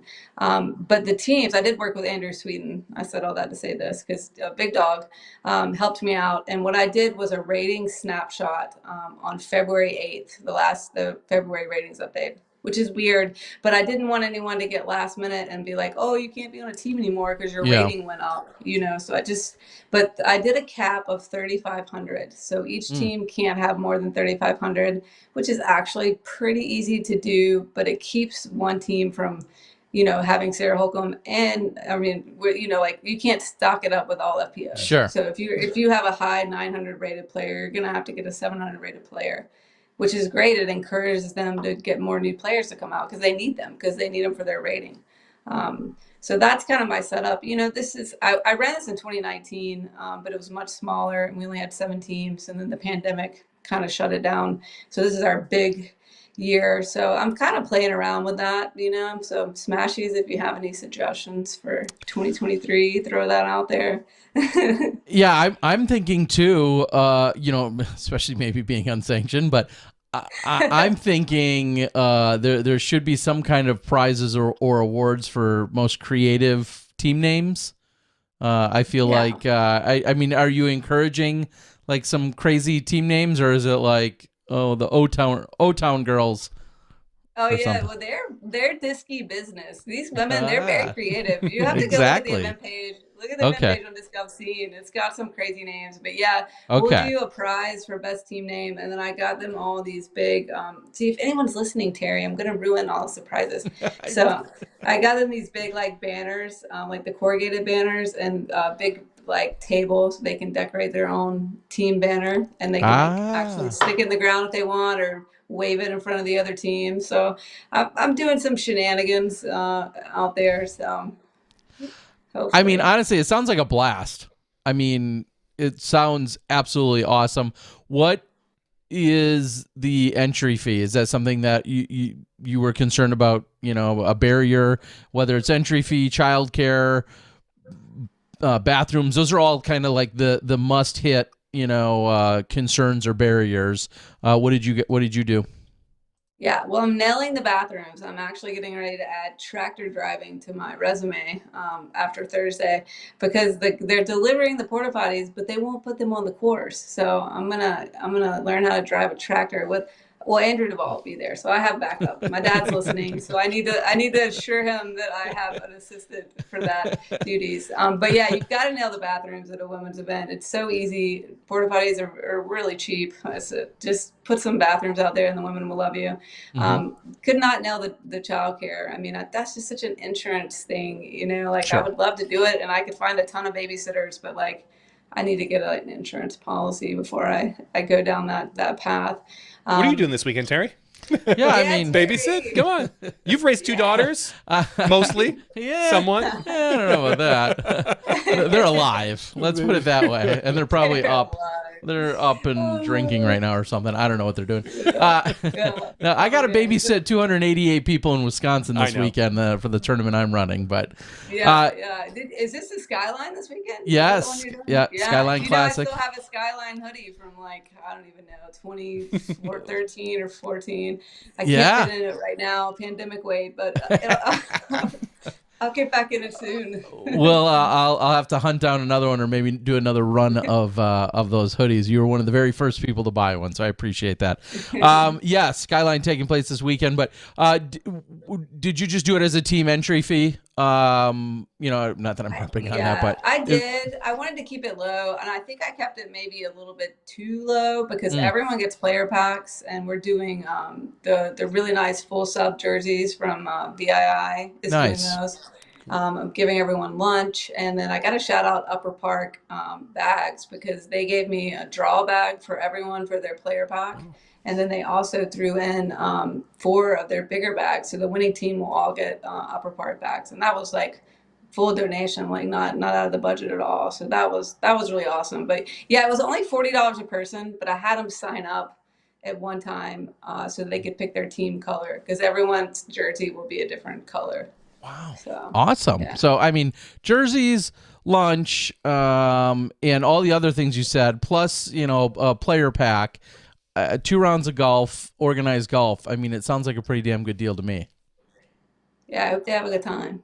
Yeah. Tell them that. I'm going to send them to you, Terry, if they don't. Send all complaints to Terry Miller. Yes. That sounds like a good idea. And hopefully, I'm assuming you would love to see this spark a little inspiration into some of these. I mean, some of these other women are going to play. They're going to love it. They're going to take it back to their hometown and hopefully convince their club or their women's league or whomever else and say, hey, we need to host one of these next year. Is that kind of the vision that you have? Yeah, I want to have these like everywhere. And I think it would be cool if we did them, like, oh, my phone's dying. But if we did them like, the USDGC doubles where they're like, they're qualifiers. So like if everyone eventually, like down the road, like right now, it's just fun, we get more women playing in your area, but then as maybe a separate tier to the team event, we could have like a team national champion. I mean, I know that WIFTIT does the team event, and I think that it would be bigger if it was in the US. I think a lot of us have a hard time traveling to other countries for that event. But I think crowning a team champion, a women's team champion, would be like a cool thing for our sport. I love it. Now, before your phone dies, real quick, we want to also get in another plug. Almost every weekend, whether it's at the event, which I've now seen a number of them done and handed out, or it's on social media a day or two later, we see the announcement for someone or 2 women that qualify for the Throw Pink, the championships at the end of the year. Give us a quick breakdown on what that means, what's happening when we're seeing that week in and week out. Yeah, I mean, I'm really excited about that. I mean, last year we made a big splash with that, and women's, there's so many TP championships. Maybe I need a new name, but that was a huge way for me to make a difference. For the professional women. I've been doing the amateur women and getting new women playing, and the kids and all of that. But I hadn't really done as much as I wanted to do for the professional women. So for me, that event is about giving them more opportunities. And Sarah touched on this a little bit. And then we need more sponsors behind them, and more coverage. I think Cassie Sweden said this on the thread. They can watch more women because there's more coverage of it. So I think putting the women on that giant stage, at Winthrop is important for them, getting more money from their sponsors and more viewers, and just showcasing them which, who doesn't love watching really good disc golf? And I think that we get that, there. So, I would love for it to get, bigger and be able to get more women. I mean, there's a lot of logistics that go into that, and I would love it if the PGA would make it a major. Little plug there. But I hope that the women still, get the experience that they want, even as an A tier, and that the tier doesn't matter. They still want to be a part of it.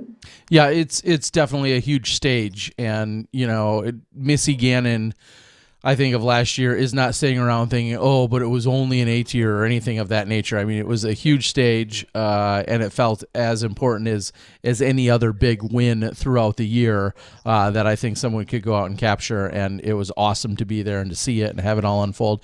Do you see it continuing at Winthrop year in and year out, or is that something that's maybe even up for a bidding process or might get moved? No, I like the idea of it, the continuity of it being, at the same place. I mean, I think that's something that the women are lacking with the USWDGC, is that it's bid out and it travels around. And I think the guys, or I guess USDGC is technically open to everyone, but the USDGC field, they know what they're going to get every year and they know what to expect. And I think that there's something to be said for that. I think that's important. Like I would like to see the PDGA championship stay at the disc golf center. I think that would have been cool. I mean, it's their championship, like their Masters kind of thing. I guess it's cool. It's moving around. I don't know how the pros feel about it, but I like that. I mean, golf does that. They don't they have some stuff that moves around, but they also have their main championships that stay on the same course. The Masters is one of the best, sports competitions in the world, and look what they do. Yeah, there's something about Augusta area, ball golf, disc golf, whatever. All of it's very special and unique place to be. And I think I've been there for a couple world championships, but then also being there for these few majors the week right after the Masters. It was a very, it was just such a great place to be. So I totally hear what you're saying about that. All right, is there any stone unturned here? Any boxes we need to check, or any other information that we need to get? Can people still sign up? Can they? Is it available? Is it full? What's?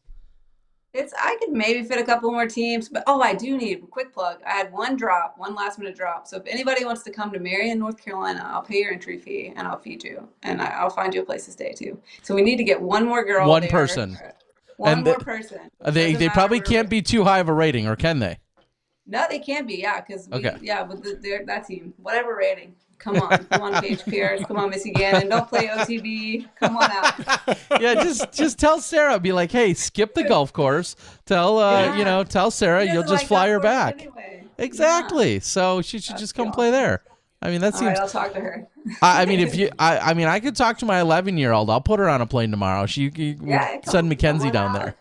You should not go to OTB and come film this, Terry. I'm running my tournament. Oh, that's right. You're running your tournament. Otherwise, I would love to be there. Yeah. I'd send the other daughter if I were you. Yeah. Knowing your two daughters, I'd probably send Allison. No, I want you to deal with Mackenzie. Okay, in that aspect, yes. Good luck. I'm sorry, and good luck.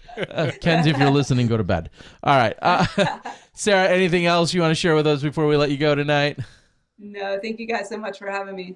Always. Absolutely. Thank you for your support. Thank you for your kindness, and just keep killing it. We know you're out there working so hard to get more women involved with the game, to support women's disc golf, and to see it grow and thrive. And you probably don't get as many accolades as you should. So thank you for everything you're doing. We love it. And just keep at it.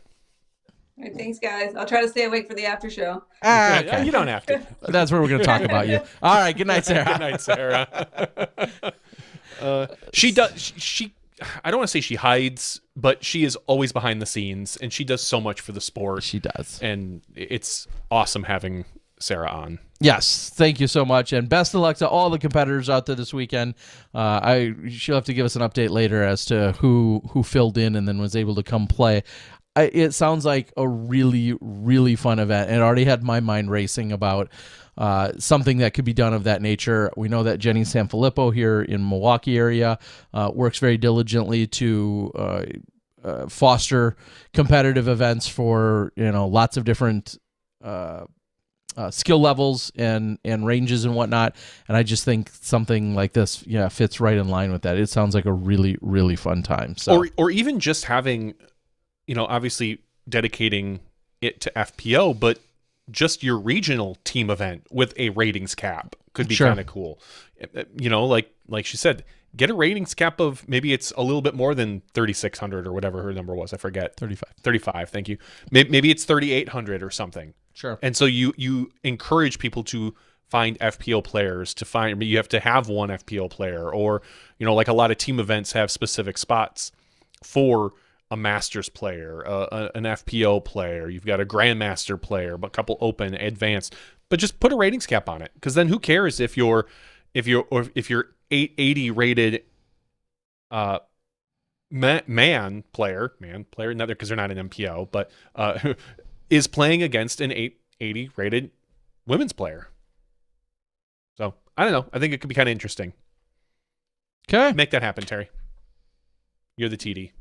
In my off weekends, no, there are a lot of great ideas there.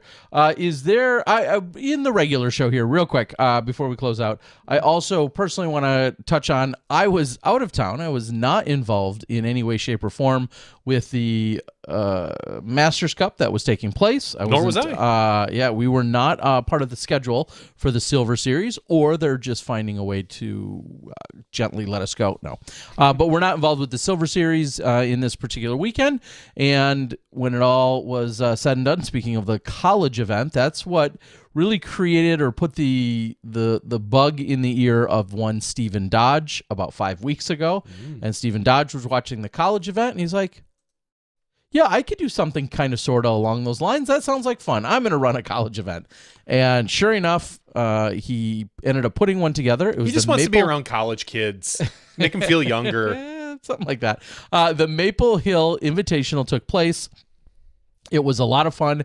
When it was all said and done, there were 8 teams that ultimately got invited, including 2 of the best teams in the world, including Missouri, along with Ferris State. You find them often battling, and in fact, I think Missouri was your champion just a few weeks ago at the college championships, and there was a little hubbub about Ferris State and whatever. That's all been, I guess, talked about in in great detail. And long and short of it, it was a lot of fun. They played a lot of golf. Yeah. It was ultimately 3 rounds with a couple of different formats. There was some match play, there was some doubles, so there was a little bit of strategy that was involved, and some seeding and who you teamed up with, so on and so forth. But ultimately, these players were treated, it's definitely worth mentioning, all of their, for being part of the event, all of their greens fees and playing Maple Hill all day Saturday was covered. Any greens fees that would have been there on Sunday covered. I think it's like $20 on the weekend to play. So that can add up. So they got the chance to go play Maple Hill essentially free of charge in those senses. There was a welcoming dinner that took place on Saturday night. Nice. Then there were 3 rounds of golf when it was all said and done on Sunday, including lunch that was also provided on site. And I think every player got like 2 discs and a bag tag.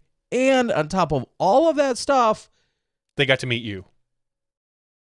They got to meet me. That surprisingly was not itemized. Are you sure? Yeah, that's not in the players pack? That might have. No, it wasn't.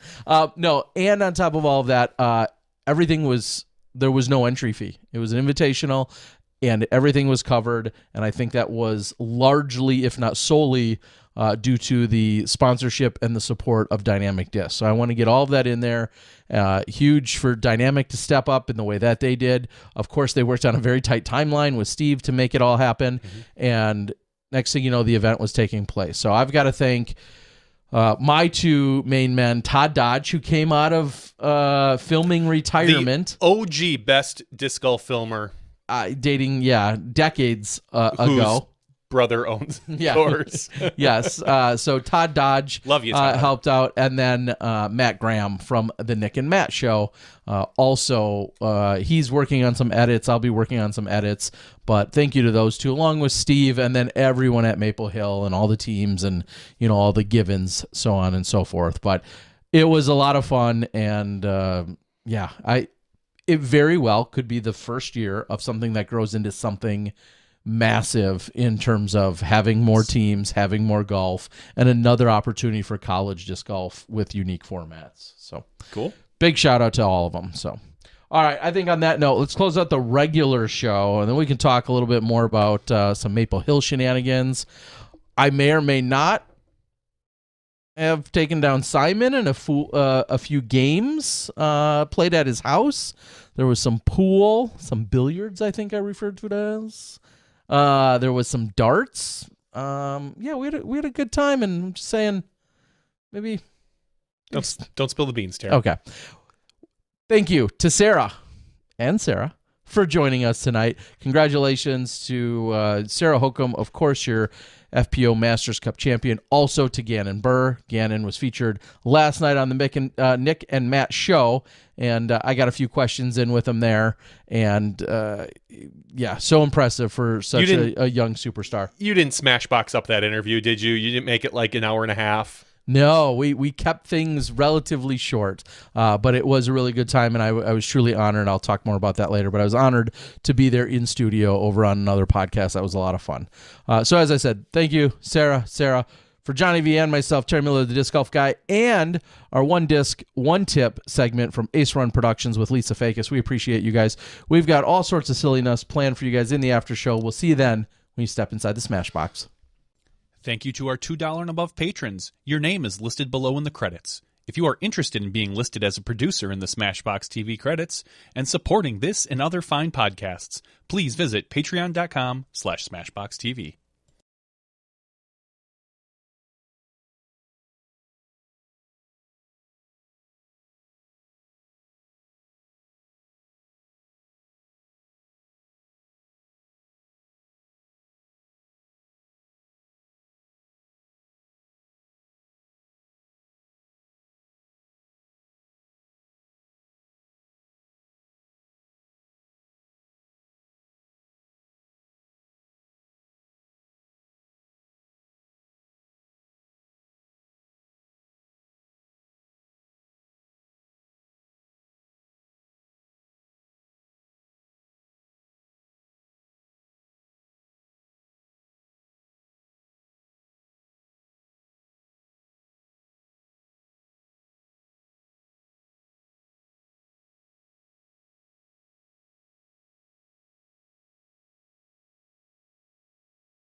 Hello, everyone, and welcome to Smashbox TV Podcast 403's After Show.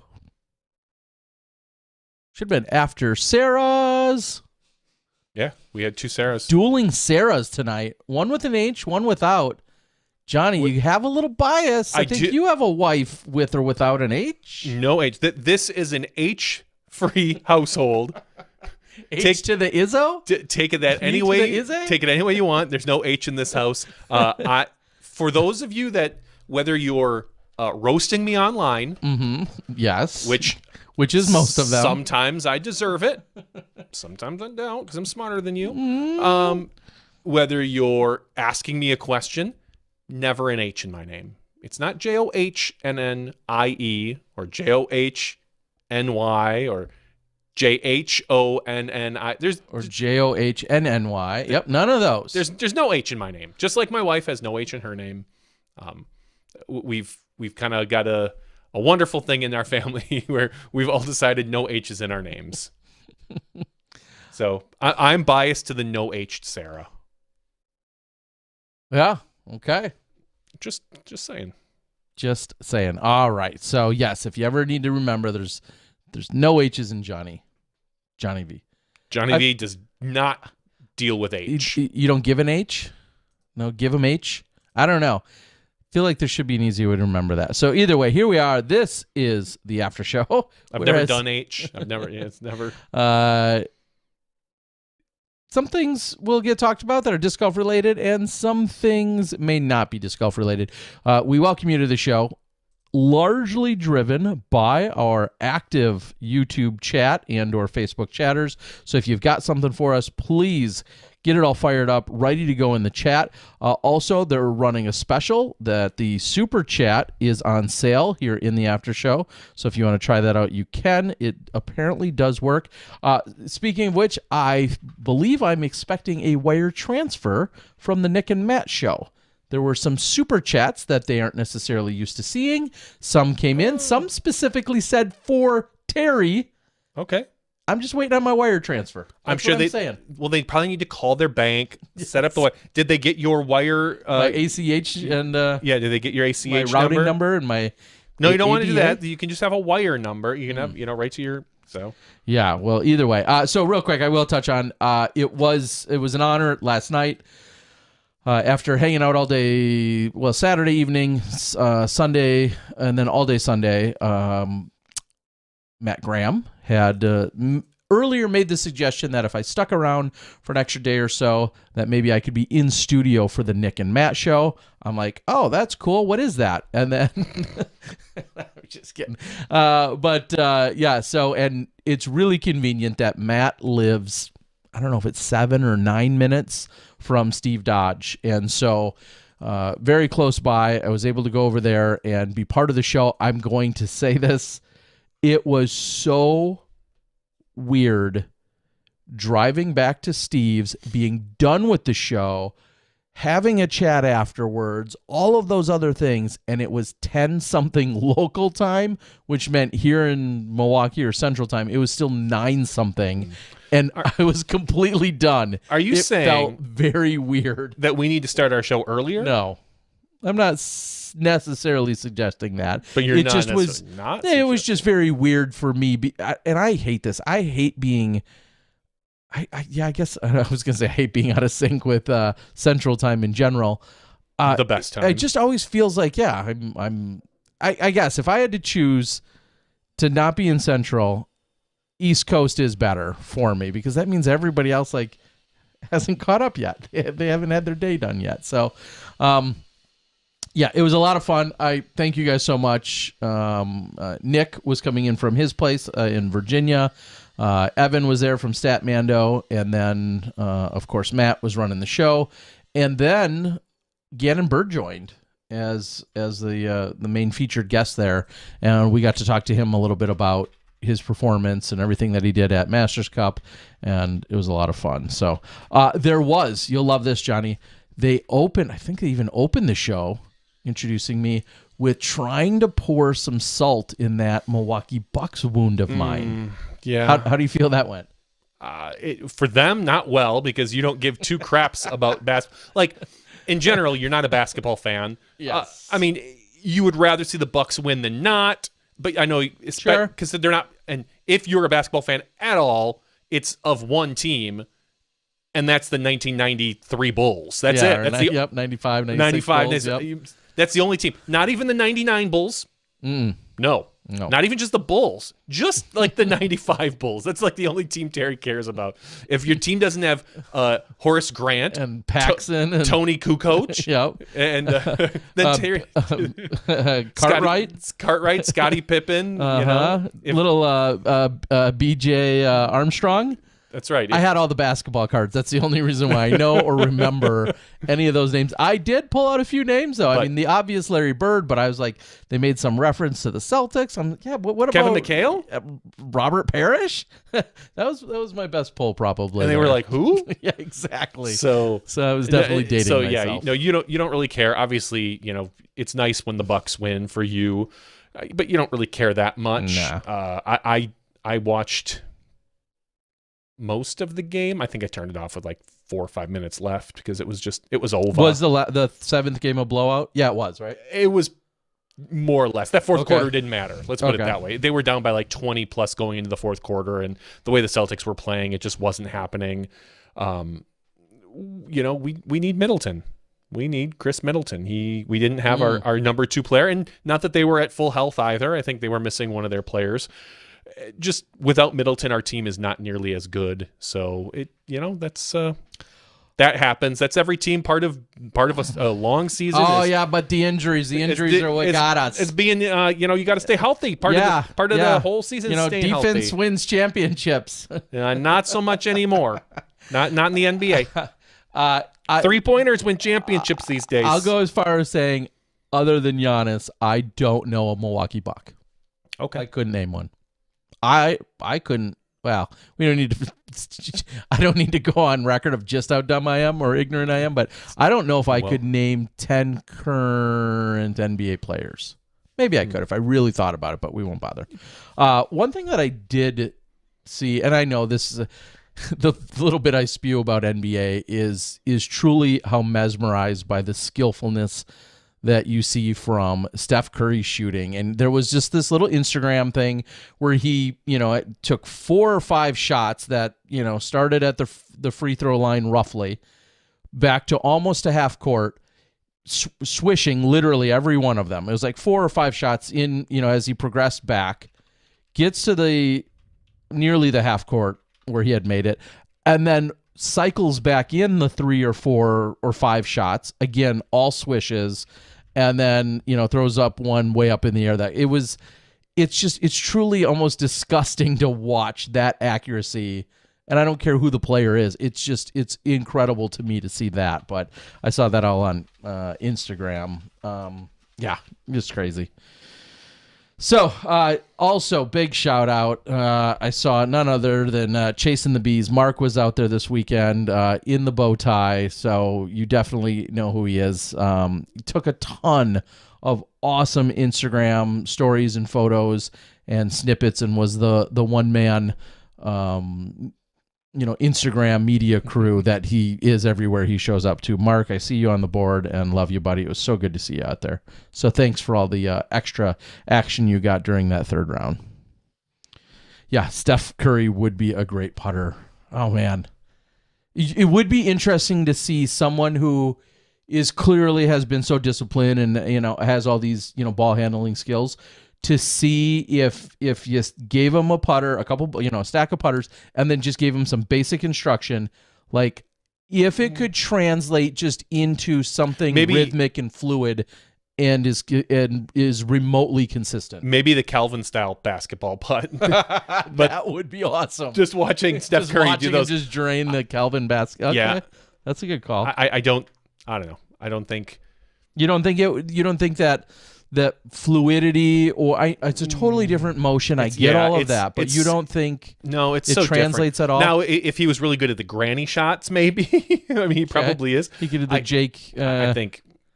No, I don't think it would translate super well. I think any athlete with a lot of hand-eye coordination can probably at some point, with dedication, do that. But I mean, you're talking probably a decent amount of time to practice putt and like that. And then of course you have to deal with things like, weather conditions that they don't have to deal with at all. Sure. Yeah. And it's funny. I was just purely thinking like put a disc golf basket, bring it into a stadium and just see if he has a natural ability to pick up something of that. It would just be an interesting. I think with hand-eye, like I said, a good hand-eye coordination, most certainly. But,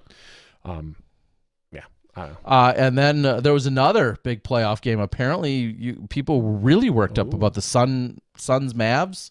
Well, it was the Mavs game, which Steve Dodge was happy about. He's a Maverick because the Suns didn't show up. Oh, they were down by like 40 points by the half. It just there was no that someone rolled over and played dead. And I didn't. How'd Barkley do? I'm not sure how Barkley did. Or Dan? No, I'm thinking of that's the Cavs. Anyway, I couldn't name another person on that Suns team other than Charles Barkley. Gosh, I think I could pull one if I really. I don't know. Maybe not. Okay, so that contest is over as well. That went to 7 games and is done as well. Okay. Correct. So let's talk a little bit about your contests with Simon. What contests did you do, and how badly did he beat you at all of them? Yeah, he whooped me. It was fun. The one spoiler I'll give, and this may be a claim to fame, so this is why this is exactly why. Because pool, he should crush you. Yeah, well, he did. Until I played my first ever game of 9-ball. You've never played 9-ball before? Nah, I don't have a reason for that. Oh, see, we grew up with a really crappy pool table out in my grandpa's garage. That's how bad it was, and we would just play all sorts of different pool games. So yeah, we played a whole bunch. I mean, as I said to him, I'm like, this isn't fair when you break and then you put every ball in and you just run the table. I think they call that. Mm-hmm. Yeah, like I'm just saying, like, oh, this is fun. Yeah. When you barely get a chance. No, I like or get no chance. Literally chance. no chance. Yeah. I'm like, oh yeah, this is a great time.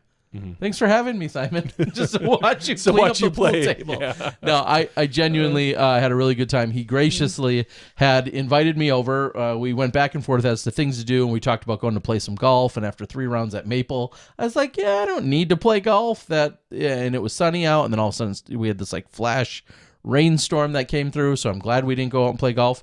And I said I would love to see his son Emmett, and so I got to visit him and Natalia and hung out at the house. Then we all went and got lunch, and then we came back, played some more pool, some more darts, and yeah, it went exactly as you would have expected it to go. Well, and I told him this. I said, I think before you tell me exactly how, clearly it went the way it was. I think you could almost maybe keep up with him in darts.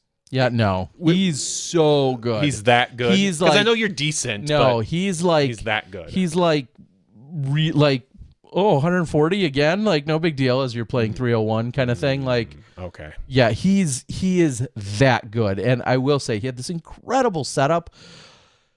That's this fancy app that goes along with this setup that's got 3 cameras, and it's a metal tip board, and it's got 3 separate cameras that are actually then, I don't want to say recording the board, I don't, whatever, measuring the board, and then it's adjusted to an app. So it's basically turning a regular dartboard into an electronic dartboard. Sure. But then Digital he can scoring literally play against other people all around the world.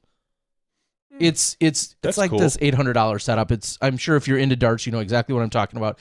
It was really cool. And then at the end of the game, he could be like, oh, here's where you missed. Here's your heat map. Here's where you missed. Here's your average. It keeps a million statistics and all these other things.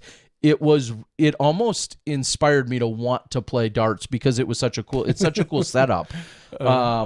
Yeah, it was pretty cool. So we did play some darts. That didn't go well for me either. Okay.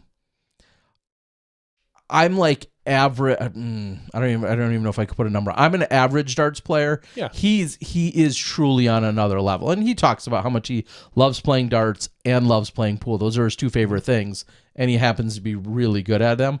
And I told him, just like I experienced when we went out at the DDO, it's just like golf where everybody wants to play and challenge him, maybe because you're good, or maybe you just want that camaraderie and that experience. But he has so much more to lose than he has to gain. Just like if someone's like, dude, Paul Macbeth, I'll play you for $1,000. And it's like, well, if Paul wins, which he likely will, the $1,000 isn't his concern, and he should beat him. He's the best in the world, whoever this person is, this random. But if Paul loses, then this other person has this big story. There's just, and that's true of so many of our top professionals. Like, hey, Aaron Rodgers, let's go out for a punt, pass, and kick contest. I bet you I could take you. Like, he has nothing to gain or prove to go, accept that challenge. And I feel like we see that in disc golf all the time. And that's similar to the way Simon was. We were at the DDO. There's a line. People want to just like, I could beat him. You know how many people that tell me this? Beat him at darts? Tell Simon I got next on him. I could totally whoop him. Yeah. Or how many people will write, but I could beat him. And I'm not saying you can't. I'm just saying, like, it's funny when you're always the challenged, so to speak, like that. So I beat him, and it was awesome. No, the only reason I got him in 9-ball is because I think he scratched on a very easy, not on an easy shot. He scratched which I don't know how it happened, and I happened to then be able to put in the last ball. And nice. Let him do the other 8. Oh yeah, he got the other 8, and then you'll take the 9. And then I got the 9, and then I took the ball and I left with it because it's already hanging up at home. I've got it enshrined. Simon sucks at pool. Clearly, I'm 1-0. 9 ball. Career stats. You should have taken him bowling. You know. Maybe I could hang with him there. Bowling. I don't know. Who knows? At any rate, it was seriously. As I was leaving, and maybe this is a little bit why I share this. I'm so blessed to. Did he film all of this for his vlog? No, I filmed a little bit on my phone, and I might put it together. I might not. We talked a lot about vlogging and about content creation, and we had gone to lunch and had a big conversation about it all. And you know, I am truly blessed. I know there's a lot of people that, like, I just had a dream date afternoon with Simon Lizotte, you know, to hang out with him at his house, you know, to hang out with his son and Natalia, and to be able to, you know, see his disc collection and, you know, some of these things that you know, most of you have seen through his own vlogs. And it was just a really fun day, and I think and I left right from there to go right to the Nick and Matt show. So if you want to rank like how good a days you can have on the East Coast, I'd certainly say that ranked up there. It was a lot of fun. I'm a blessed man with surrounded by a lot of great people. So Daniel said, "You just lived his perfect." Terry just lived my perfect day. Well, Daniel.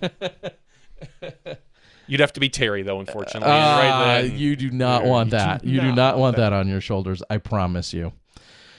All right. So, maybe I'll put something together. It won't be as fancy or as fun or as entertaining as what Simon would do, which is something we also talked about. But he also, you know, has an advantage. I mean, first of all, he's very entertaining, and he's very lovable and likable.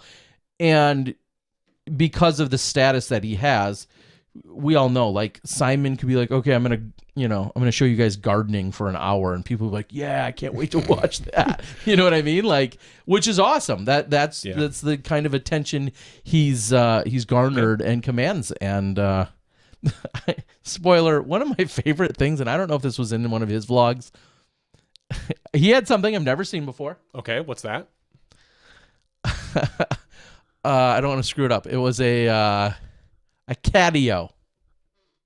Catio. Gosh. It's C-A-T? C-A-T. So something. Catio. So something for a cat. Mm-hmm.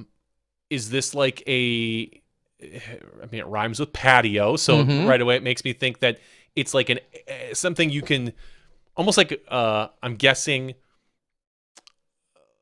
you know how you've got those like baby play areas that you unfold and your kid can sit in a like I imagine something like that for a cat, but bigger. Like it's a catio. Bring your cat outside and let them hang out on the patio with you. I don't know. So you're pretty close. Oh wow. Here's a picture of it.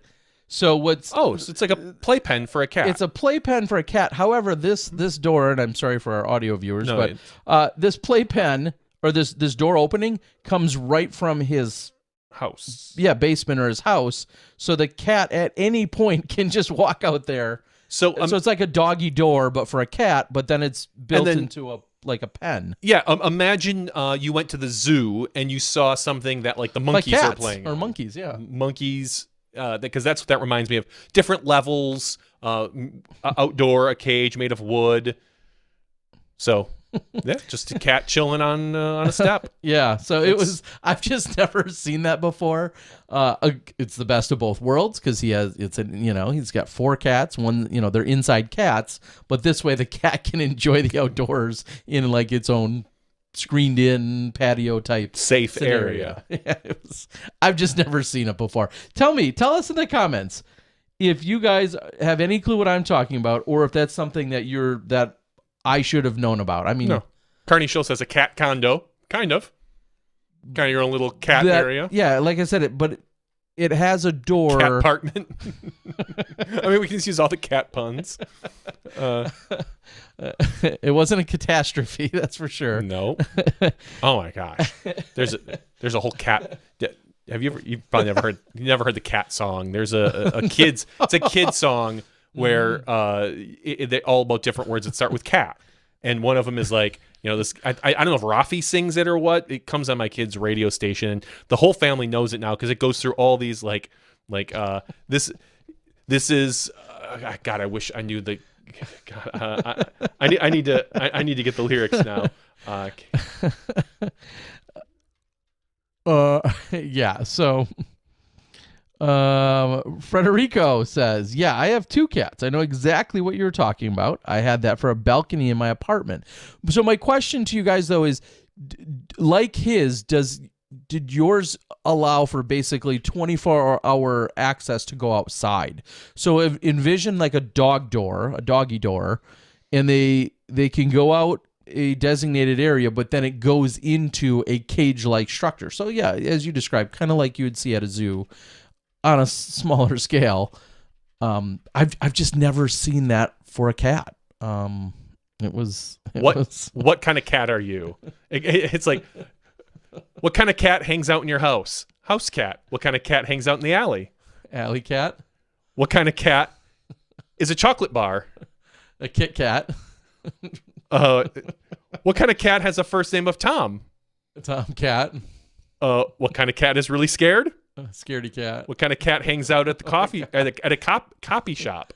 Copycat, yeah. What kind of cat is an actual fish? No, we're getting Catfish. there. What kind of cat breaks into places at night? Cat burglar. What kind of cat hangs out with Batman? Catwoman. Yes. What kind of cat has 1,000 legs?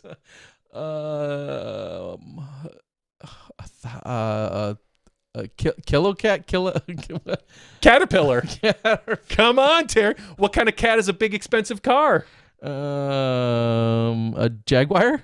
Cadillac. What? My answer was more clever. I know. What kind of cat is a great big disaster? A catastrophe. What kind of cat is an even bigger disaster?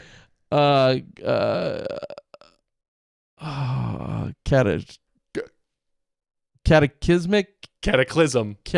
Okay, yeah. What kind of cat rhymes with that and is a long religious recitation?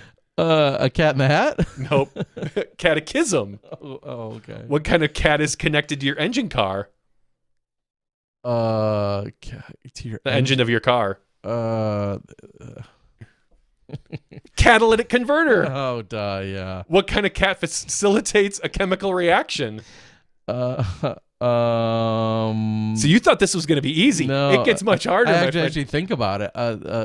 A what? A chemical reaction? Yep. What kind of cat facilitates a chemical reaction? This is a song, by the way. Oh my gosh. Stupid idiot on the board nailed it. Yeah, catalyst. That's the exact word I was thinking of and couldn't spit out. Thank you. Oh my god, this is so funny. This is so sad. This is the after show, folks. What kind of cat comes in the mail from Sears? A catalog. What kind of cat? Which you have to be old enough to get. I know. What kind of cat is a group of things that are similar?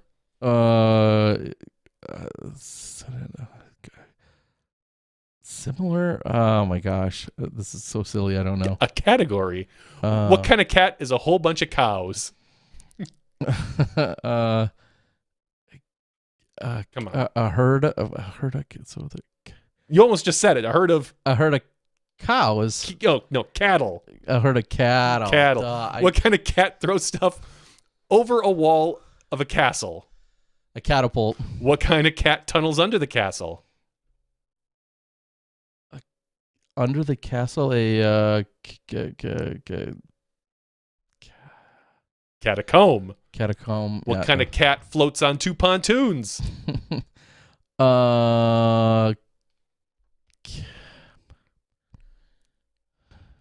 Floats on 2 pontoons? It's what?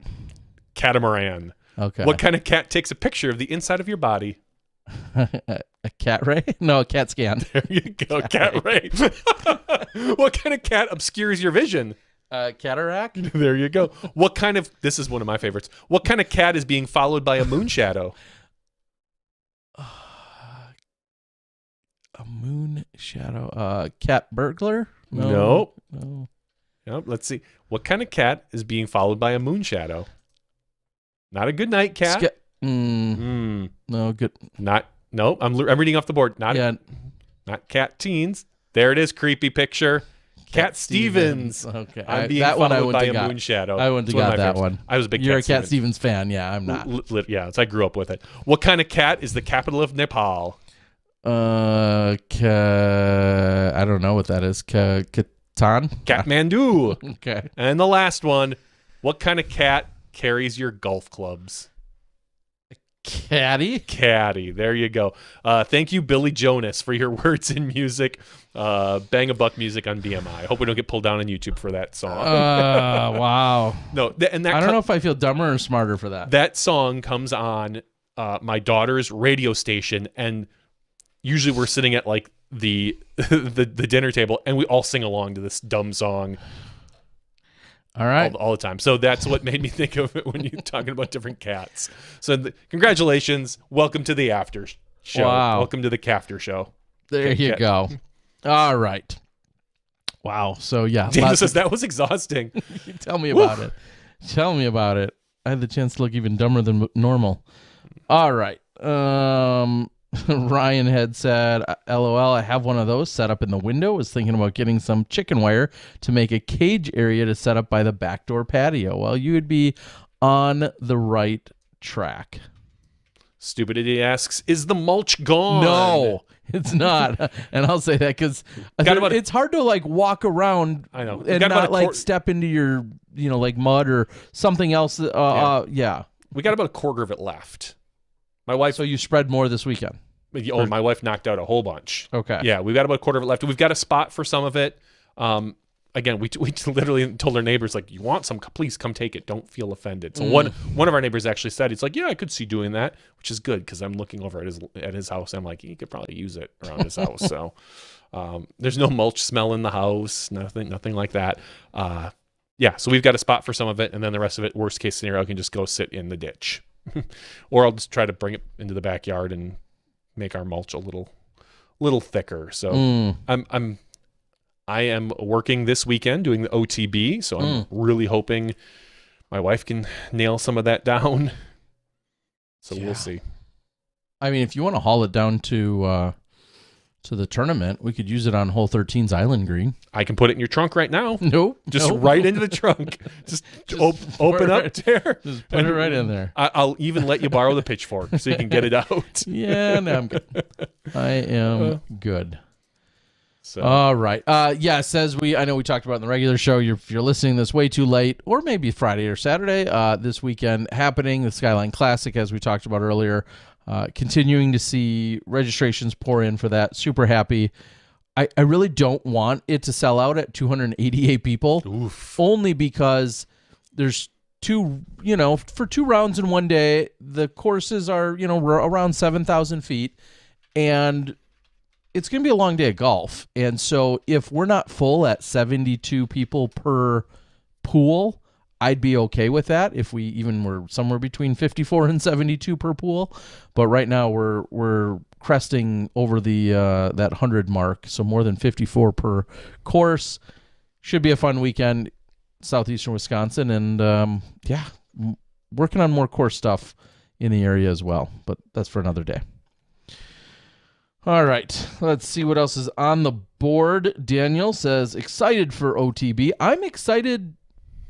Unfortunately, I'm not going to probably consume literally a minute of it because of the event, but you should try. What about these changes? Is there something specifically? Yeah, the course is all changed up. Really? Yeah, I have all the whole flyovers that were Let's sent watch to them me. right now. Put them up. No. Each one will ask a cat question. See if you remember. That's a good idea. No, I honestly, I haven't looked at it. Mo sent it to us last week, and okay. No, that's not true. I did look at the overall map, but I didn't know the map from last year. Yeah, so you wouldn't. I would wouldn't barely recognize. remember. I mean, I was there on site for it last year, so I certainly would recognize some of the differences. But interesting.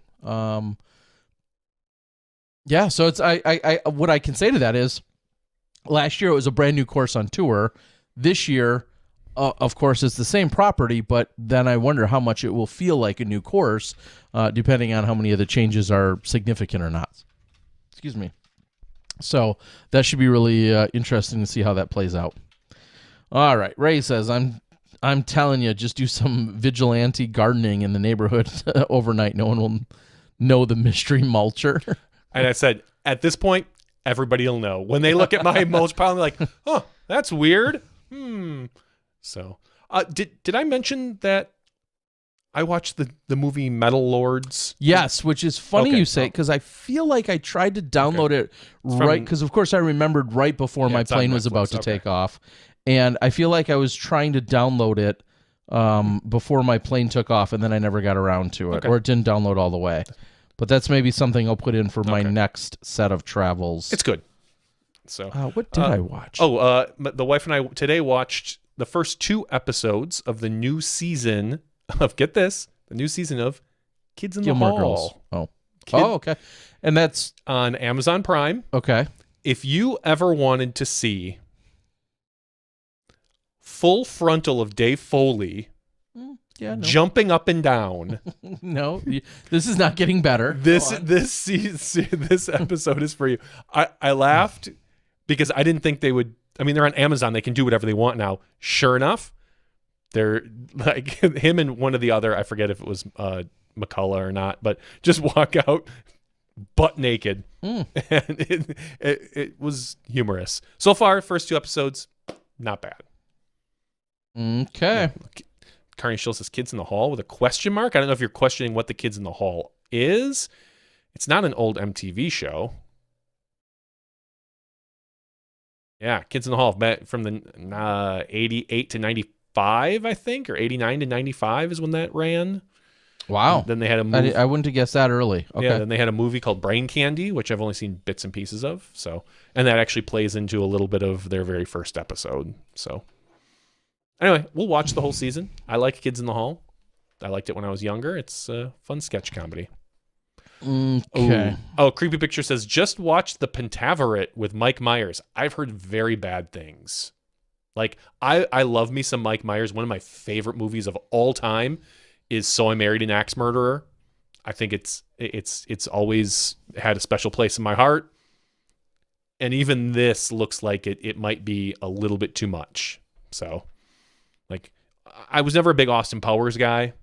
Just it didn't tickle my fancy, but So I Married an Axe Murderer. This looks like someone just gave Mike Myers like $10 million and said, you can have 5 actors, you do the rest.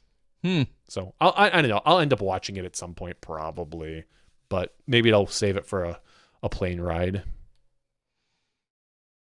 Okay. Oh, wow. That's what I was Dwayne Crawford says, I listen to your podcast every week on Spotify.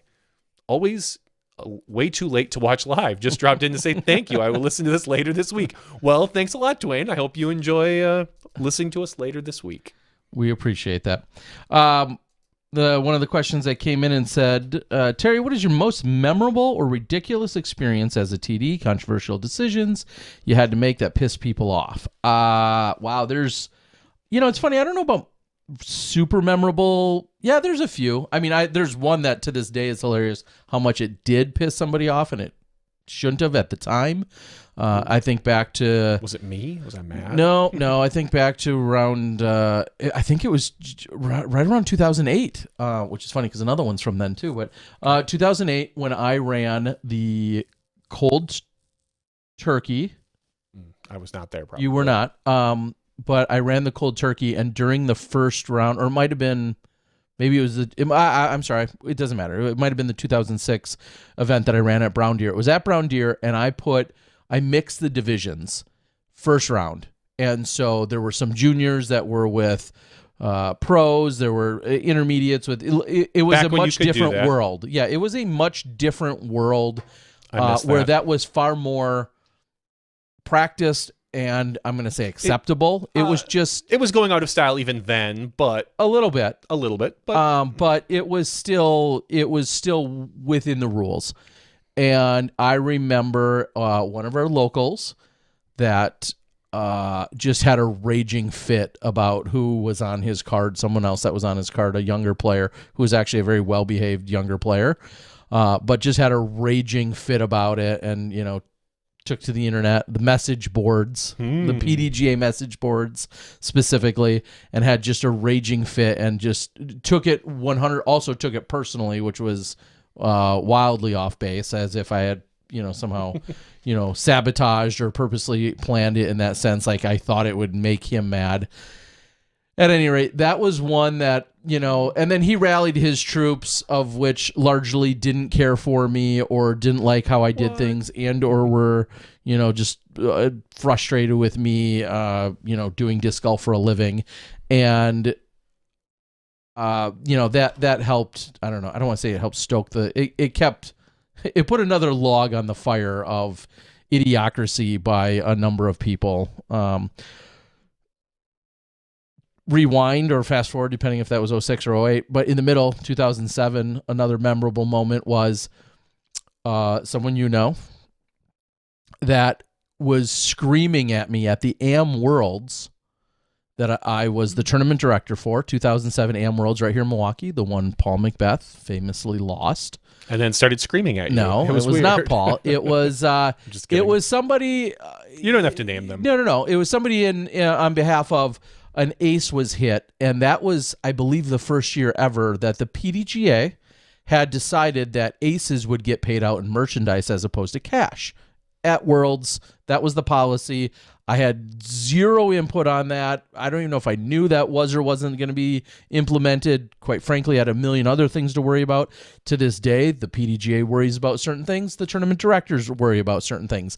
That was one thing that came about, and I was just berated and screamed at that I was somehow purposely, intentionally screwing someone and stealing and blah, blah, blah, because their portion of the ace pool was to get paid out in merchandise, as opposed to, which I do feel like they abandoned that relatively quickly, I feel like. And if that was the case, then it sucks that I might have been a 1 year guinea pig of that situation trial case or something. Well. But I just remember getting screamed at for that, and I just was like, yeah, F you.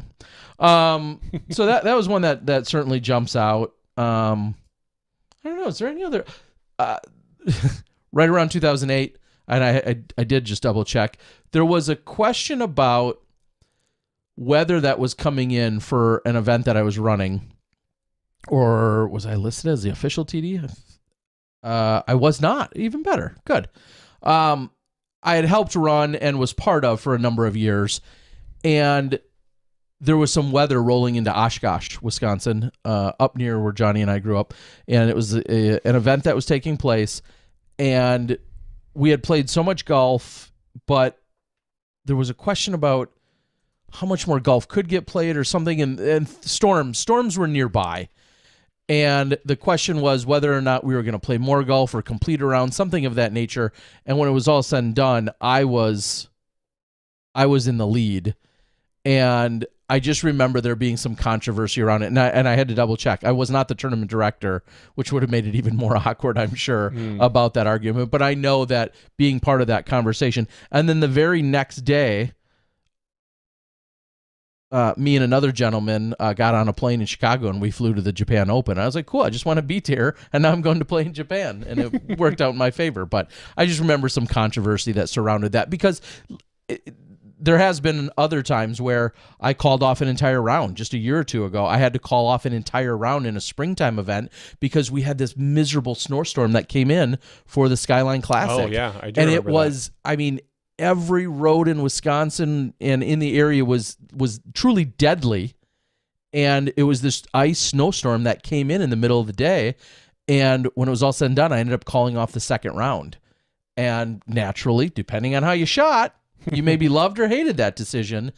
And that was really, really awkward. That was one of the few times I for sure had to call off an event in that sense. But we called off the afternoon round. I mean, it was truly deadly conditions. That was it was pre-pandemic. So it's probably 2019 if I looked it up.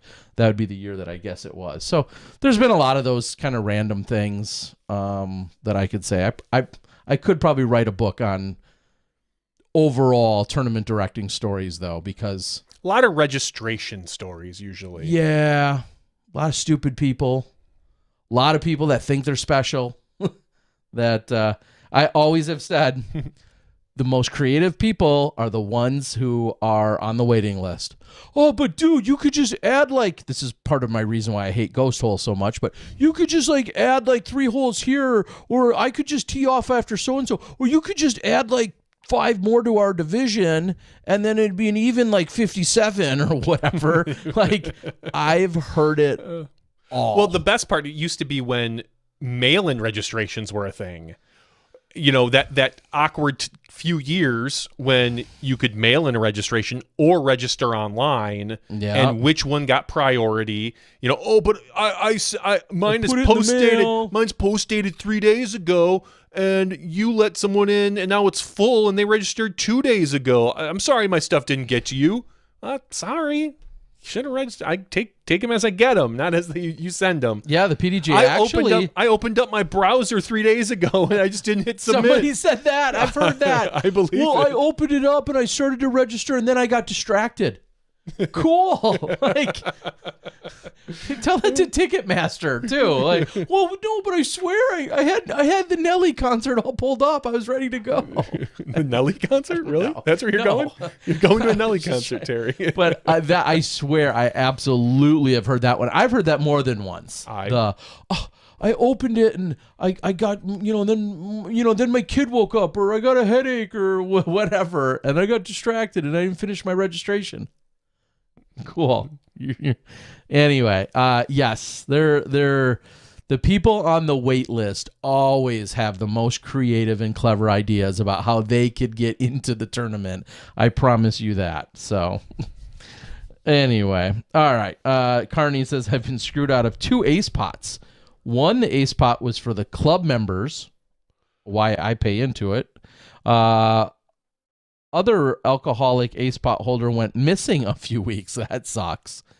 Thankfully, we've never had too many of those issues. No, not that I can think Somebody of. disappearing with, or running a league and then disappearing with large sums of money. Somehow you hear that often around the country. Every which couple of is years painful. you hear about a big one. Yeah. Yeah. Someone ran off with like a bunch of, money that was meant for league final or finale or something crazy. Yeah, and somebody disappeared or their car got broken into. Oh, yes. That's a classic that I still think gets used to this day quite often. The money was just like in the back seat in my duffel bag, and the car got broken into. So sorry, I don't have the $4,000. That one is that one's quite a common one.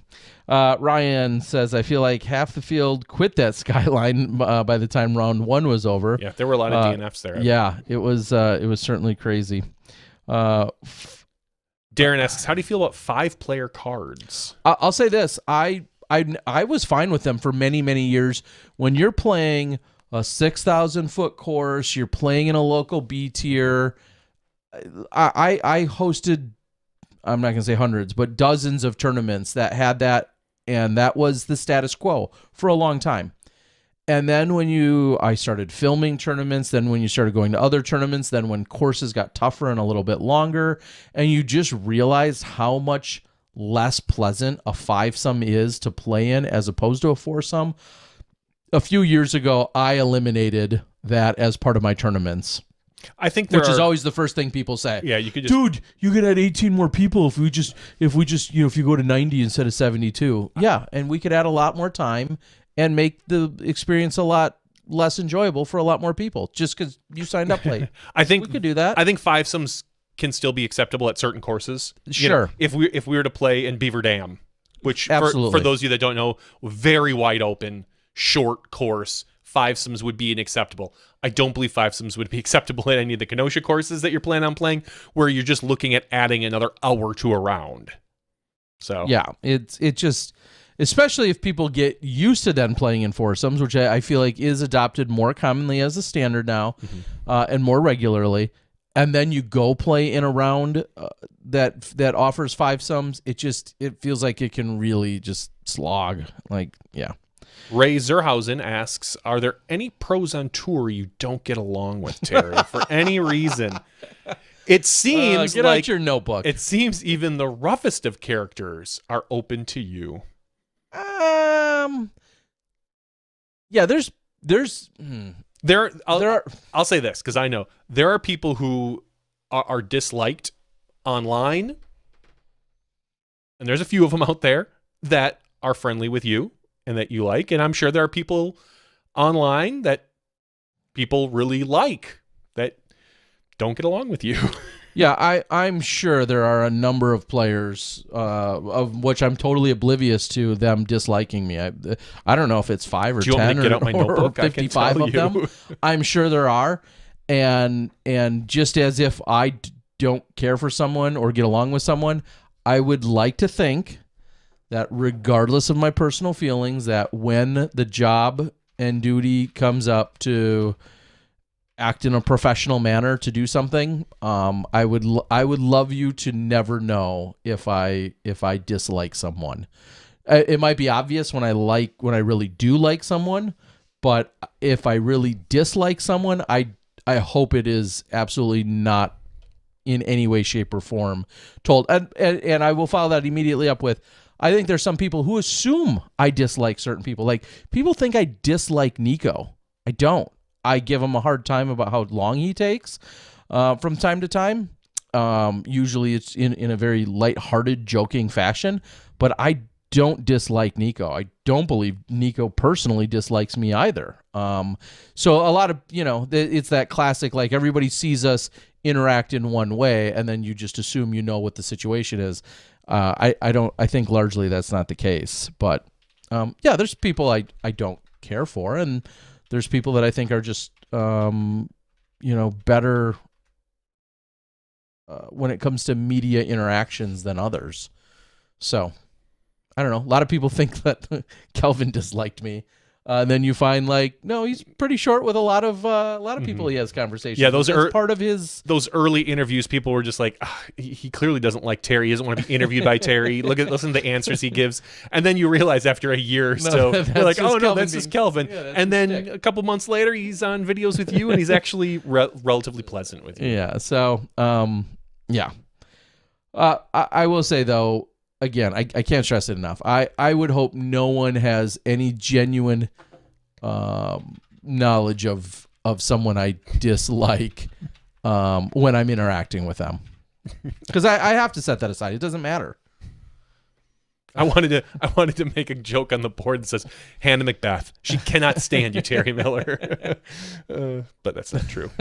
Hannah celebrated her birthday in the last week, so happy birthday to her. She did. I wish her a happy birthday. I've had enough of that. Darren goes on, I think you're talking about five-sums.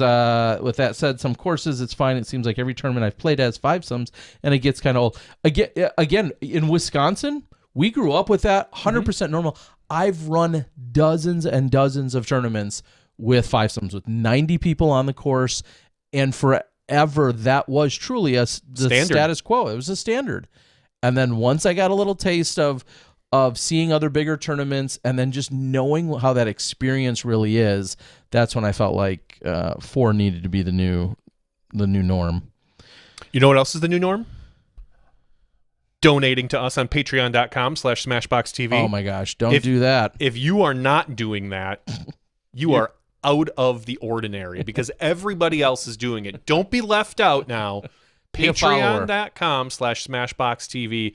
The weird outliers, the ones that are only doing $1. I mean, you can do that, but really, do you want to be that weird person when everybody else is hanging out in the $2 club? Yeah. Do you want Johnny V not to like you? I mean, I'll like you half as much as the $2 people if you're only a $1 club guy, but you'll still be eligible for our giveaways, our weekly giveaways in our after show at patreon.com/smashboxtv. Terry, we have 181 people eligible for our weekly giveaway. We're just going to give away like a disc this week or something? We've got, you know what? We're going to have some Skyline goodies. Ooh. So I will mark it down that we're going to come up with some Skyline goodies. Somebody asked earlier what the player pack is. I'm not going to tell you just yet, but it's likely going to exceed 150% of your entry fee. So it's a trophy-only event. You're going to get a massive player pack. Entry fee is around $50. It's going to be 150% of that at least. Ooh. And it's going to be tasty. That might be metaphoric or it might be literal.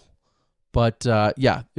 So I've got some good Skyline goodies lined up, and maybe for a week or two we can give away some of that sweet action. So let's give that away. All right, 181 people. Terry, what number should we generate? I'm gonna pick it. 2. We had 2 Saras. I was gonna arrive at 2. We had 2 Saras tonight. So our first number is 87. Higher or lower than 87, Terry? Oh, that's almost dead center there. But I'm gonna say higher than 87. Which means nothing. The number is 161. Oh. You are correct, Terry Miller. 161. Now let me scroll down. I just sorted it by first name today. I don't even have to scroll because I was right at the bottom. Sterling McPherson. Heck yeah. Congratulations, Sterling. Thank you very much for being at the $10 level. Thank you very much, Sterling. So Terry will get you some of that sweet, sweet Skyline action. Probably for a week or two, because I'm going to have a mixture of goodies that I think I can spread around and share with you guys. Somebody asked earlier, do you have any Smashbox t-shirts left? I certainly have some random smatterings of various Smashbox t-shirts, yes. I know I've got a few polos here hanging out. If you're interested, if you're in a t-shirt, reach out to Terry. If you're interested in a polo, reach out to Terry. And he'll give it to me. Send it to me. Yeah. But anyway, this weekend we did get a little bit of live stream. We saw, and I'll be fair, it was funny. I tuned into the live stream on Sunday, and I heard Grant Zellner on there. And I sat and listened, and he sounded good. He sounded a little raspy, honestly, when I heard him. I mean, talking probably quite a bit, maybe more than he's used to. And I thought, is he doing this by himself? Because it was like a good 7 minutes, 8 minutes, I think, before I heard. And I don't know if he had an issue behind the scenes. I never asked. There was. Was there? Okay. Yeah. That suddenly then Brian Earhart jumped on then suddenly, like it was out of nowhere. Because I was just like, oh, good. He does have a co-host. Because I honestly thought about calling Mo and be like, do you need someone to like at least fill for him? I can jump on. I don't know how good I'd be, but I know other people are busy. And if you got nobody else, but then Brian jumped on and I was like, good, I don't want to do it. I would rather do yard work today. So we got some Masters Cup down at the golf course. Yeah, and the little bit I heard, because I think Brian made and again, to be fair, Johnny and I haven't checked in with any of the other technical media crew since the event, but I did see a post or a reel or a story or something from Brian talking about how for a portion of the broadcast, they couldn't hear each other. I think it was something to do with Brian going back and forth with Grant, and so I think just as a default at one point, Brian wasn't speaking as much so that they wouldn't be caught talking over each other. And I'm not sure what they could even hear of each other. Clearly, at some point they could, but the 2 seconds I heard from Brian's Instagram story, It sounded as if there was just a technical issue or two, and that's probably why it was a little bit disjointed. That's what I've gathered. Next time we'll ask, but and I'm sure there's some of you out there that probably know far more than what we do about the situation.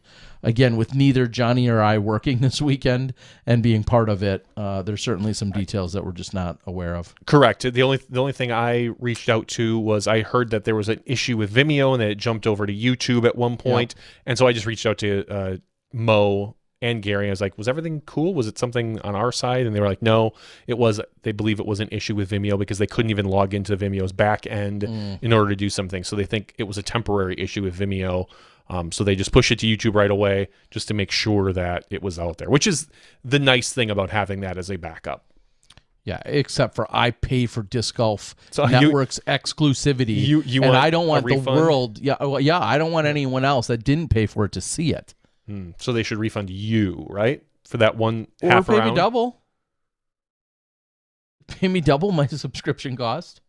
Wow. Okay. Yeah, because I had to go to YouTube. Actually, I didn't. It worked on the stream.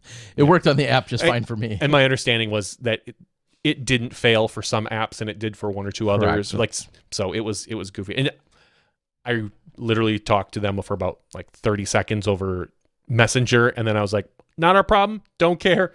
We'll deal with. They got it figured out. Yep, they had it figured out, and OTB is next on the list. So you'll break that. I'm hoping, if all goes well. I was actually just thinking about. I was looking at the schedule because we're scheduled to do the Sula, and we're scheduled to do the European Open, and I realize I'm on the. Even though it's a silver series, and I don't normally do silver series, I am on the docket for. How are you? For Sula. I think I am too. And I was realizing, that's going to start at 2. I mean, Sula is, I believe, 7 hours ahead of us. So, yeah, it may be 2 a.m. And I was thinking, so in the studio around midnight. Sula is going to be 7 hours ahead of us. Yep. So right now it's about 7 a.m. If it's roughly 9 a.m., that the FPO, we're just guessing here, 9 a.m. roughly, that would be 2 a.m. would be the start, so to speak, of the FPO's final card, which would maybe mean a 1:45-ish start, or 1:30 a.m. for us. And then that means, we're in studio at, I was going to say, roughly midnight. That sounds miserable. That sounds fine to me. I know but it sounds I'm a fine night to you. I'm just thinking ugh. Yeah, and even better, I'll double down on that for you. Double down, Terry. It's 4 days. Oh, Sula? Yeah. The silver series that normally gives you the final round, we're giving you not 1, not 3, but 4 rounds of coverage. Why would we do that? That sounds miserable. I didn't know that. This was clarified for me recently, too. So that's why I know. Yeah. Mo, we need to have a talk. Yeah. So my rates are different at 2 a.m. than they are at 9 a.m. Yeah. We're going to have to look into some third shift rates. I like that. Oh, my gosh. So, yes, I was thinking that approximately where, I'm thinking about commentary of roughly... Oh, I'm going to be right here, by the way, buddy. Yeah, that's fine. I'm thinking roughly commentary from 1 a.m. to about 9 a.m. For doing commentary for those 4 days. So and it'll be a unique experience. So I can do that and then go to work, do my 9 to 5, and then take a little nap and start over. That sounds fun. You got it. All right. I mean, the courses are nice. Well, and for the European Open, I'm only doing the MPO side of that. So I'll get to start in the morning, probably at 5. 4 or 5, something around that, which is not nearly as miserable. Which will be interesting because, anyway. All right, guys, I think it's time. We're out of here. We're going to close this thing down. As always, our show goes longer, therefore it's better than the Nick and Matt show, but that actually isn't true. But I just had to throw a jab I don't have any buttons that make shit start on fire, so... That's true. You need to get on top of our graphics some game. Of the fire buttons. Yeah. And there's new footage out there, Disc Golf Guy channel. We talked so much about the Skyline. I figured there's no better way to prep for this weekend's tournament than to give you last year's final round. It's released. Front 9 is up. Back 9's releasing in the morning. The most exciting golf I've ever watched. Yeah. It's pretty on fire. So if you want to check out and see what people are going to be playing this weekend, or if you want to just come to southeastern Wisconsin, now you get a little course Are you doing filming this year too? Yeah, I think we're going to probably film final round. Okay. So, guys, we appreciate each and every one of you. As we said before, thank you to the Saras that joined us in the show. Thank you to all of our Patreon subscribers and supporters. We love you guys even more. If you chimed in on the chat, or if you're just a lurker, I talked to a couple lurkers this weekend. We appreciate you guys as well. Love the lurkers. Even if you're not logged in and ready to go, calling you out. The creepier, the better. That's how we love them. For Johnny V, I'm Terry Miller, the Disc Golf Guy. That's Smashbox TV's podcast, 403's After Show. We'll see you next week when you step inside the Smashbox. What kind of cat are you?